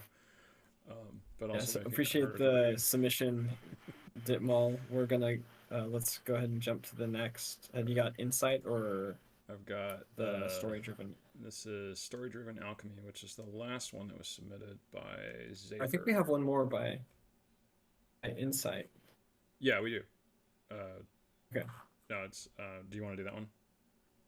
Oh, no, I wasn't saying to reorder. I was just you said the story-driven alchemy was It the was last, or I the thought you said that. last one submitted. It's not the last one we're covering. It was the one that Okay, was all right, submitted all right. after our deadline, so it's our late entry. Um, Oh, I gotcha, I gotcha. Um, and we still have the video to play. Don't forget. yeah, yeah. That one will Um, be easier to read for sure. yeah. All right, We this both take a one. break on our ways. So you were doing the second half, so I'll do this one. Um, so this one's submitted by Xaver, story-driven alchemy. Couldn't find if there was a larger game associated with it, so we'll just dive into it. So story-driven alchemy. Step 1, you tell a story. What do you use to create what? Step 2, your GM sets the difficulty based on your story. Step 3, are you pushing your luck? And step 4, you roll. So first, you tell a story. Whenever you wish to create an alchemicum, a product of alchemy, you tell the table a story on ingredients used, methods applied, and achieving the intended effect. For that, some general knowledge of historical or fantastic alchemy is helpful, but not required. Just make something up. So for example, the Crimson Restorative. The witch Vivian takes the juice of a red, dripping beetroot as a substitute for blood and mixes it with life-giving topsoil. As a catalyst, she adds the decaying body of a rat, for death brings new life. But life needs water to survive, so 3 spoons it shall have. And to separate life and death, she adds extracting oil from the death fang she slayed, as all ingredients are from the elements of earth, water, and humus. Vivian knows her potion. Is that meant to be humus? Yeah, it doesn't matter. Knows her potion will be stable and rest until called upon to heal whoever drinks it. So mote it be. A healing potion made from a dead rat. I mean, I like immediately, like just with like how this is structured, I can see some tables absolutely loving this. I can see some tables absolutely hating this. But it's really fun to just say, yeah, you got to tell me how you made it. Like exactly, you have to tell me the story. Like if you don't, forget it. Right? There's no alchemy here. Yep, yep. And that's kind of fun just to like make the players think about the fiction. I think that's kind of a fun approach to it. That's reminded me of They might the. hate the process, but as a like, or even from a GM perspective, you're like, nah, I need you to actually think about what you're doing in the world. So Yeah. here, It's reminded me of the Wushu system where you get bonuses to your roll based off of how many details you provide. So, all right, setting roll difficulties. This is step 2. Your GM sets the difficulty. Creating a healing potion out of steel is probably harder than creating a paste of fire resistance from the blood of a dragon. Fitting ingredients. Trying to create a potion that makes your hair grow, gives you magic resistance, and a deadly touch sounds pretty hard because of the quantity of effects. A potion of lesser healing is probably easier than a potion of full restoration, quality. And trying to create a smoke bomb from a dragon egg with a rusty spoon and a leaky pot as your laboratory doesn't sound like a good idea. Tools. As a GM, you can consider lowering the difficulty if the player added negative effects, or if the application of the alchemicum takes longer. For example, when it's a paste. So negative effects, like, fire resistance, but it also gives you heartburn or something like that. GM George notices that while all ingredients fit, none is really special or hard to get, but the Death Fang's oil, which feels a bit misplaced. In order to avoid misunderstandings, George says, given that you have no real magical drive behind this, I feel like you are pushing your luck if you are trying to create something potent. I could give you a very small healing effect instead if you just want it to be safe. Difficulty is intermediate. Before rolling, you decide to push your luck. You can use that in your story too. When you push your luck, you increase the quality of good parts in your potion when you succeed, or bad parts when you tie or fail. Ignore ties if your system doesn't allow for ties. If your system has a meta currency like fate points, everyone who is involved in your story can spend it to help. These are 4 outcomes when creating an alchemicum. Okay, so this is intended to be system neutral, but it does sound like it's going towards fate for the system. Okay. 4 outcomes. Succeed with style/crit. The alchemicum acts better than you expected. Either the quality or quantity is increased, or you can add an unexpected positive side effect. Succeed, the alchemicum acts as you expected. The tie, it acts mostly as expected. It has side effects or is not as potent as you hoped. Or fail. The alchemicum does not act like you expected, or it does, but side effects are severe. This is very much like how Fate structures stuff, so I'm seeing that now. When you create an alchemicum for the first time and it has side effects, the GM can decide that the side effect is something that is part of the invented recipe and not just due to exceptionally good or bad execution. In that case, if you repeat the recipe, you will repeat the side effect. Vivian decides to push her luck and rolls a tie. As a side effect, she suggests that it also makes your front teeth grow for a short period of time. George thinks this is a brilliant idea as it captures the Death Fang ingredient perfectly. He adds that because Vivian pushed her luck, the growth has to be quite substantial, which basically prevents talking for the rest of the scene, which makes spellcasting quite difficult. Vivian is fine with that. She can still use it on one of her companions. Because Vivian tied, the potion's positive aspects are not improved by push your luck, and the Chrism restorative only heals a little. This is very much Fate. Like, even the structure for, like, having the example mixed in with the rules and going through each step with the example is how Fate structures its rules as well. And the four-tiered outcomes is Fate-coded and mentioning Fate points. So this is a Fate subsystem. And Fate is very, like, easy to drop into other systems, I think, but that's what's going on here.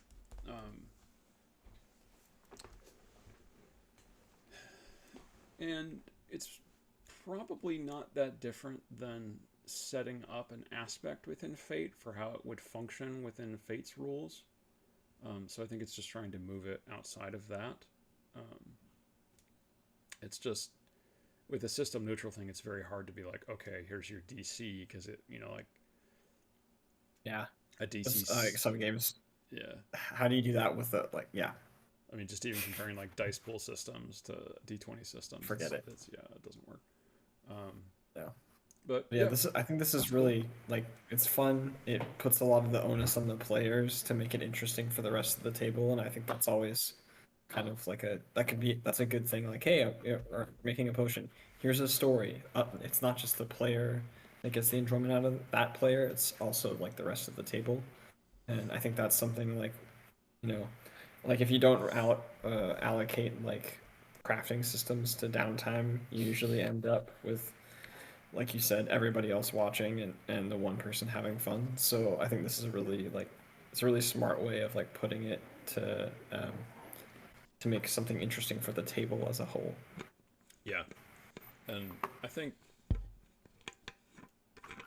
I mean, if you include flashbacks, you could even have this happen, like, right in the past. And it's like, oh, we need a potion for dealing with electro bats, and then you're like, oh, I have my anti-electricity potion that I made 3 hours ago because I knew there'd be electro bats. Right, exactly. Okay, yeah, I roll for how good the potion worked. So yeah, it's cool. It's simple. I feel like a lot of Fate stuff is really simple. You wrap your head around the system, and then every piece of it is pretty easy to understand from there.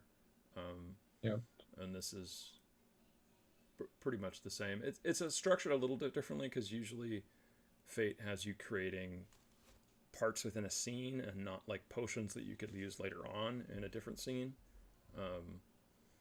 But I don't think it matters that much, especially if you use the flashback idea. It's like, okay, you're still making it in the scene, just in a different way.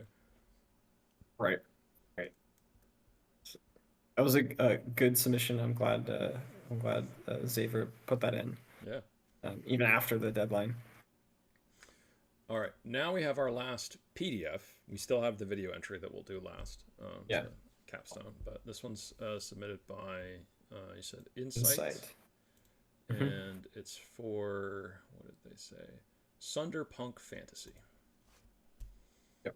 All right, you got this one? Right. Yep. Yeah, so Sunderpunk Fantasy is built with simple systems that encourage creativity without overwhelming complexity. Players may start with a pre-built weapon or craft one from scratch during character creation by spending upgrade points or UP. Weapons can later be upgraded during downtime by visiting a smith, using the same UP costs. And when crafting a weapon, each point of UP increases one attribute: power, range, and grid spaces, ammo count, or area of effect. Players can also spend UP to add mod slots and install weapon mods or traits. Every upgrade costs one UP, and which encourages flexible builds while maintaining balance. So weapons operate within a tier system, which determines what kind of enemies they can damage. Weapon tier is calculated from the weapon's total UP cost. So power, their range, their ammo, mod slots, traits, any other mods, add that all together. If it's less than or equal to 25, it can damage tier 1 to 2 enemies. If it's 26 to 34, they can damage tier 3.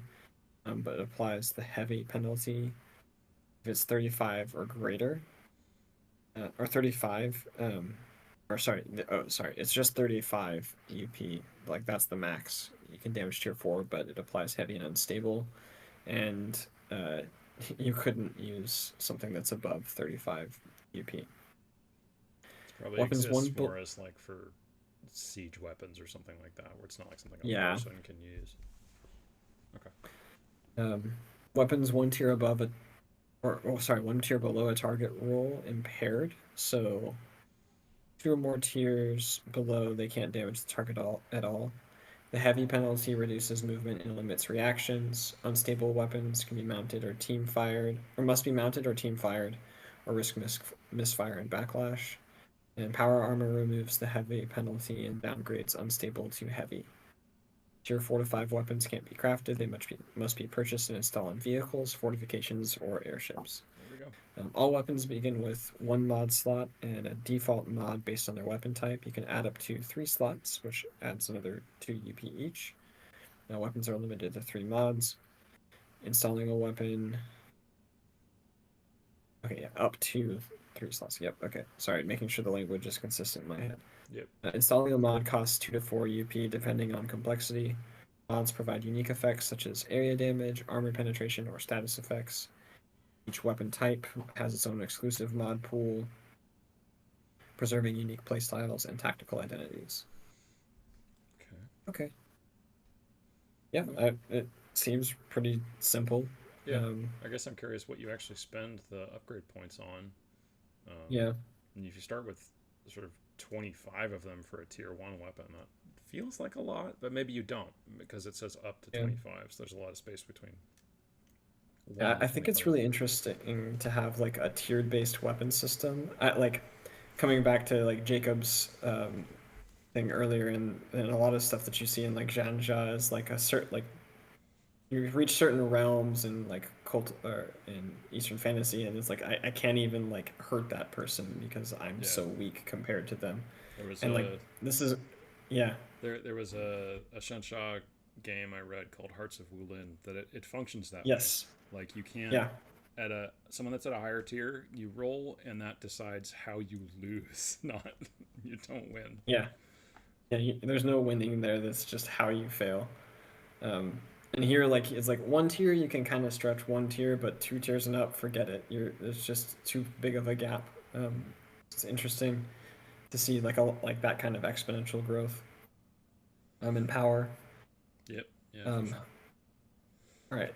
Next part of this is we have. It also makes sense for like the vehicle stuff it's talking about. So not just like monsters, but like a pistol shot at a tank does nothing. For a real life example, like it's just not going to work. It's not like out of hand to think about things in that way, even in like a hyper realistic setting, or like if you were to like put it in like Call of Cthulhu, or like if you're to model something like in that. Yeah. All right, moving on. But yeah, I mean, super simple. Definitely curious as to like what the rest of the or like what are those mods. Yeah. Maybe what do you actually spend the points on? Yeah, I think there's some hints at them here. I want to see more. But yeah, moving on to Mushroommancy, which he makes note of to use Insight makes note of to use responsibly. Magic doesn't exist in Sunderpunk, but Mushroommancy comes close. Certain rare mushrooms can be eaten, or used in the creation of bullets or flasks to produce strange, powerful effects. Common fungi won't do, only exotic mushrooms carry the strange resonance needed. Oh, and then he gives descriptions of a couple of mushrooms. Okay, so Odin's cap has a potency grade 5.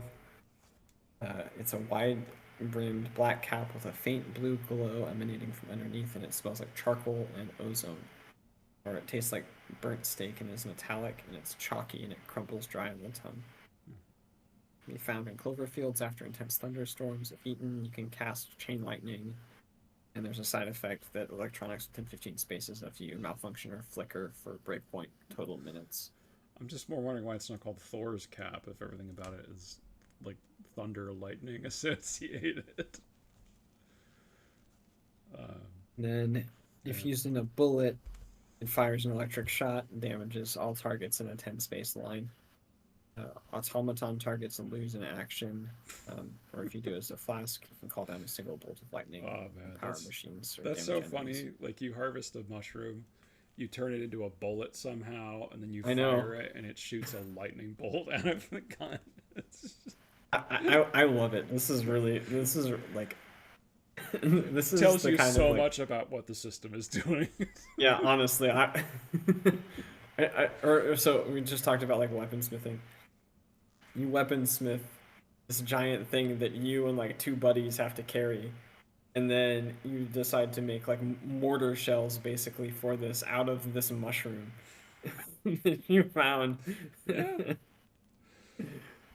Get some pretty fun, like even like, and I mean this like in a positive light, like in a like silly or whimsical or like yeah.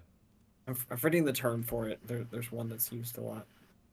But yeah, like this, it's fun. Yeah. And Sage's hood is a hood-shaped brown cap with a gray beard-like fringe. It smells like damp moss and crushed mint. Like love the detail on this. Like a bitter herb and old paper numbs the tongue, and it's butter-like in texture.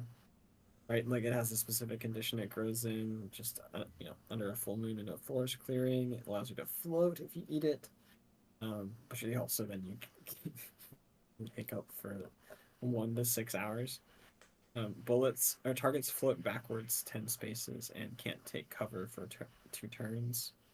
And then creates a calming area through a flask, and you can't gain stress for a few minutes.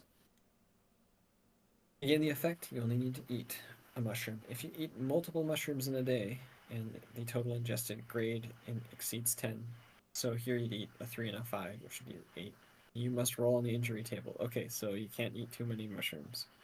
To craft bullets, you need 2 mushrooms of any kind, and 3 mushrooms for flasks. The combined potency grade is the volatility of the crafted item, which can result in unstable effects occurring during crafting or use if the volatility exceeds 7.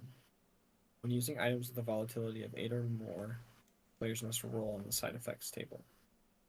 So I don't think they include the side effects table here, or the volatility.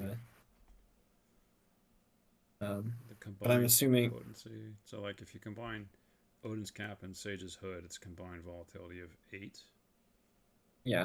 Okay. So let's say you're making a bullet out of these 2. It fires a bolt that deals damage to all 10 enemies in a 10-space line and inflicts the staggered condition. Automatons lose an action.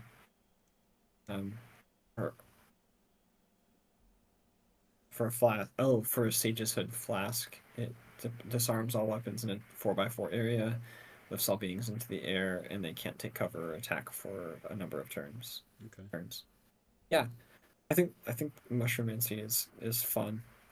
I'm curious to see what that does for the world building of the system itself. I'm curious to how that world works. It's so strange because like the first one feels like very grounded. We're like comparing like real world weapons, and it's Sunderpunk, so we know like okay, there's got to be some like giant shoulder mounted gun that people are building for the 35 tier. And then we get into like, and they're also loading mushrooms into it. Fire stuff. It's just Honestly, I think it's a great like setting quirk. I'm curious more about this setting now. So you've hooked me. Um, but yeah, uh, great contribution. Thanks for joining in Insight. And now we have our last but not least from Murray. Yeah. Murray. I won't. Yeah. Probably Murray, but we'll go with that. All right. So this one is for the computer-aided role-playing system, which is why it's a video, so we can show off the computer system. I haven't watched it yet, but it's 8.5 minutes long, so a little longer than it's supposed to be. But because we didn't have that many submissions, we didn't need to be harsh about that this time. So we'll watch it, comment, and that'll be our last one. All right. I'm going to click play now, Daniel, and you'll click play on your end, and we'll, yeah. Okay. 3, 2, 1. Greetings, I'm Murray, game designer and developer at Birsecreative Simulations. After many years pursuing this as a hobby, I developed an application called the Computer Aided Role-Playing System, or CARPS. This short video has been put together for the Tales from Elsewhere July 2025 Community Design Challenge, and we'll be looking at how CARPS handles the crafting of items. There's actually quite a lot to cover here, so I'll demonstrate the mechanics with a simple example. Here we have Tillman the blacksmith. He's going to use his blacksmithing skills to make a mace.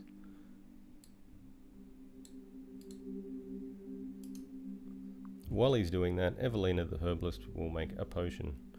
We'll then enchant the mace so it deals lightning damage on each hit, and see the mace and potion in action. In CARPS, we use the repair action for repairing, restoring and crafting items. Crafting an item can be done simply by restoring the item from almost destroyed back to its original hit points. So if we select the mace again, you can see there's its original hit points. If I make that minus 40, then that is a broken mace and it's almost destroyed. At that point, you can't repair it, you can only restore it. And restoring from there back to full is essentially the same as crafting. The item repair action will tell you what the character needs to roll to be successful and how long the action will take. The mace's complexity is moderate. If you're crafting, then the repair should be difficult, and the tools are excellent since he's in his workshop. Instead of using the repair skill, he's going to use his craft blacksmith skill, as it is much better. And then of course we're restoring, not repairing. You can now see the difficulty rating, or DR, is 18, and his blacksmithing skill gives him 14, so he only needs to roll 4 or more on the dice to succeed. Note that CARPS is a 2d10 system, so rolling attack rolls, skill checks and so on are always 2 10-sided dice added together. So a roll can be anywhere from 2 to 20, and the average being 11. The action's DR varies with all of these settings. So it goes up with item complexity, if the repair is difficult, if there's little or no tools available, and if you're restoring rather than repairing. There's also the question of how long the crafting takes. This is shown at the bottom. Note that this time is continuous, so if you see it says 2 days, that actually means 48 hours. How many hours a character wants to spend crafting each day is ultimately up to the player and the GM to decide. Anyway, this is for a basic success. For every 4 points that you beat the DR by, the time is reduced. So if you beat it by 4, it's 2/3, beat it by 8, it's a half, and then 1/3, 1/4, and so on. So let's take that action now. As you can see, Tillman needs to make his skill check. To save time, CARPS always generates a default result when it asks for dice to be rolled. The players can still roll, of course, and the GM just plugs their result in. Let's say he rolls a 20, so everything is falling into place beautifully today. This beats the DR by 16, so it will only take a quarter of the time. From start to finish, you can therefore knock out this mace in about 12 hours. If he was to fail the check, the action will take 1/4 of the standard time, although never more than 8 hours, after which he'll realise he's not making any progress. At that point he'll have to wait until the next day before he can try again. So while he's doing that, Evelina can make a potion. We'll make that a healing potion.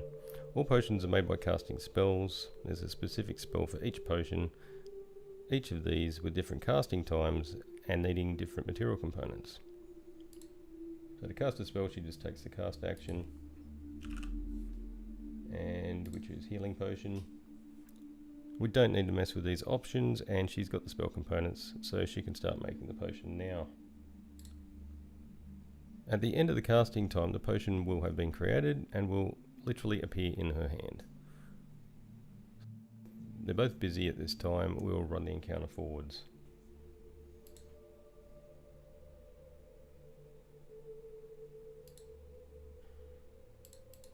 As you can see, Evelina has finished casting and the potion is in her hand.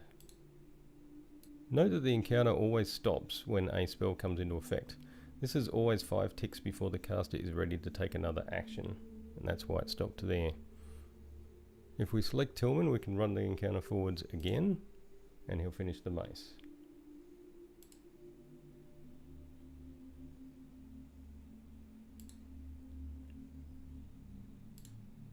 Now, just to show it can be done, we'll enchant the mace.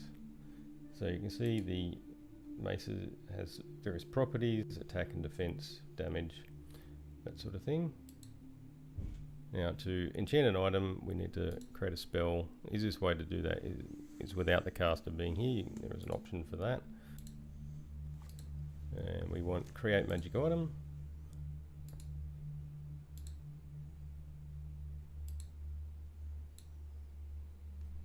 And that brings up the magic item creation screen.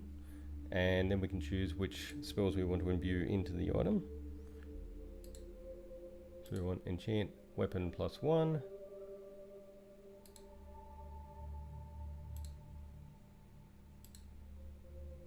And then also energize weapon with lightning. And then create magic item. And that is done. So we can now see we have a enchanted mace. Note that the attack, defense and damage is all gone up, and it has a magic details tab which shows you exactly what's been imbued into it.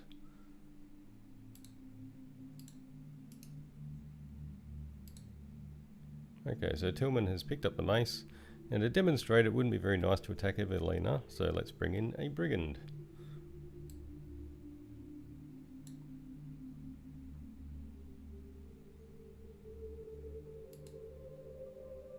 So a brigand charges in and tries to steal some armor, but Tillman has the mace in his hand and defends his shop with it. So he targets the brigand and makes an attack with the mace. We'll assume that he rolls high enough to hit. The brigand tries to defend, but not good enough, and Tillman rolls average damage, and of course 1d8 lightning damage. And we can see the brigand suffered 12 points of bludgeoning damage plus the lightning damage.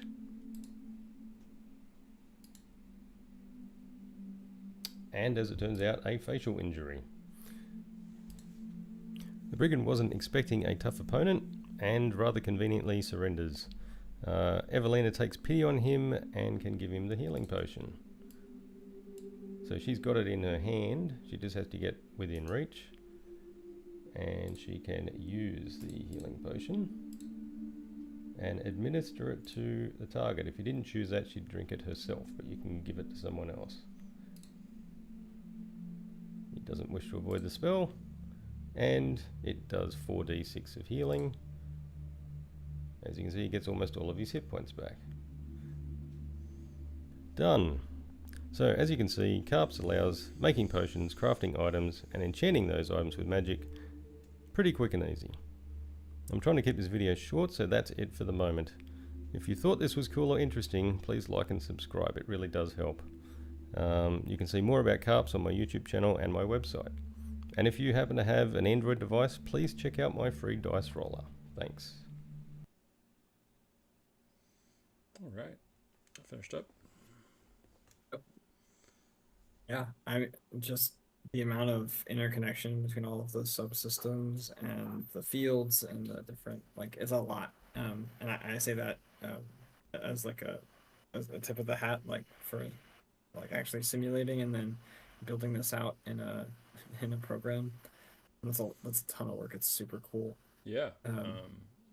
I think there's Mike and Mike said I think my main thought, which was like it has a lot of hidden complexity, and I think that hidden complexity is both an opportunity to have fun. But yeah, definitely like more automation in that. I'm excited to see how the project continues.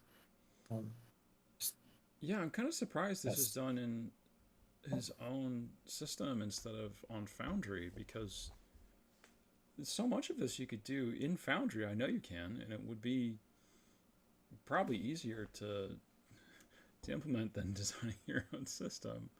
Although it's not to Yeah, say that you don't have to do programming and stuff within Foundry. So I'm curious why he's avoiding that. But yeah. yeah, this is a lot. It's pretty cool. Um, Um, at least with the crafting system itself, I think it's um instead of you having to go look everything up, to have interfaces help you look up is actually really convenient. mm-hmm. In what he's produced, right? Um, just because, okay, if you have like a really simulationist crafting system, that utility is so valuable because then you're not like, I gotta go find the right table, and then I gotta go find the right thing on the right table, and then I gotta go do that for like 5 to 10 more things. Yeah, yeah, it does So take care of a lot for you. from a gameplay perspective, I think that's huge.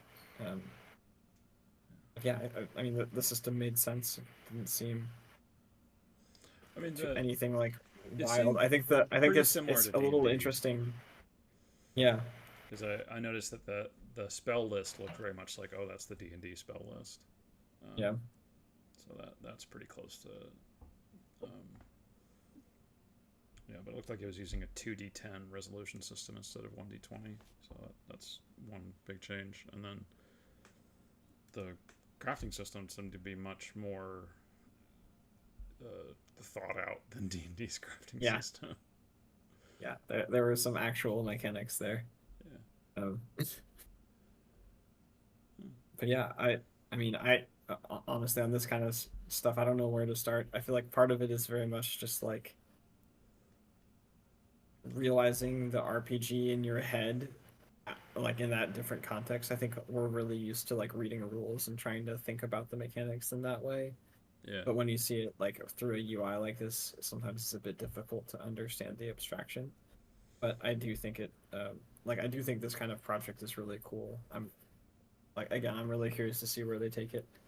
Yeah. But I yeah, mean, at the minimum, like it's the crafting system itself is it seems pretty simplistic. Like you roll, yeah, the better you roll, the faster it goes, pretty much.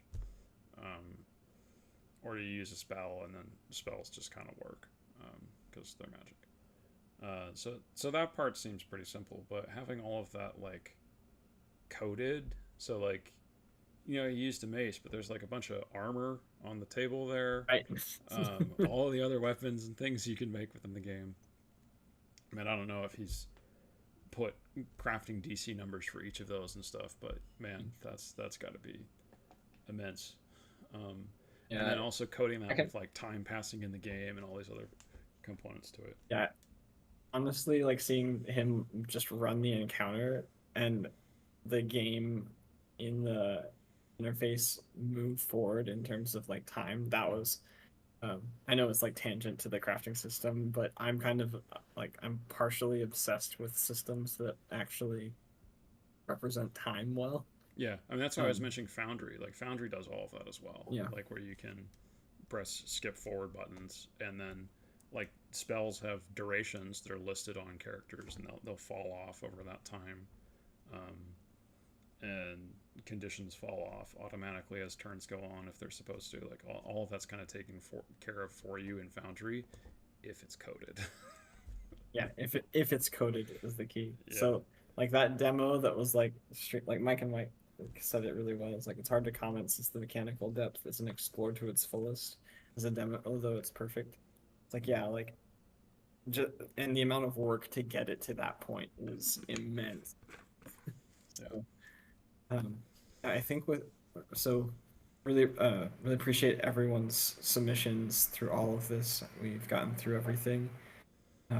Yeah, and I will have another spotlight chat. Like it's not necessarily a challenge, but another spotlight. Probably starting in October. I need to figure out still what we're actually going to have the spotlight be about, but there will be another coming. Yeah, maybe prompt is a better word for what we're doing. Sorry, yes, the prompt itself. Sorry, yeah. I'll look to publish another prompt probably early October, and then we'll look for another review maybe early January. It might be a little longer with like holidays and stuff, depending on how that works out. Yeah, but we do plan to continue this. We're super happy that we had a bunch of people come together and show off some designs, and yeah, we're looking forward to the next one. Yeah, cool. All right, thanks everybody. Gonna end the broadcast here, and yeah, thanks Daniel for helping set all this up. Thanks, Isaac. All right, later, y'all.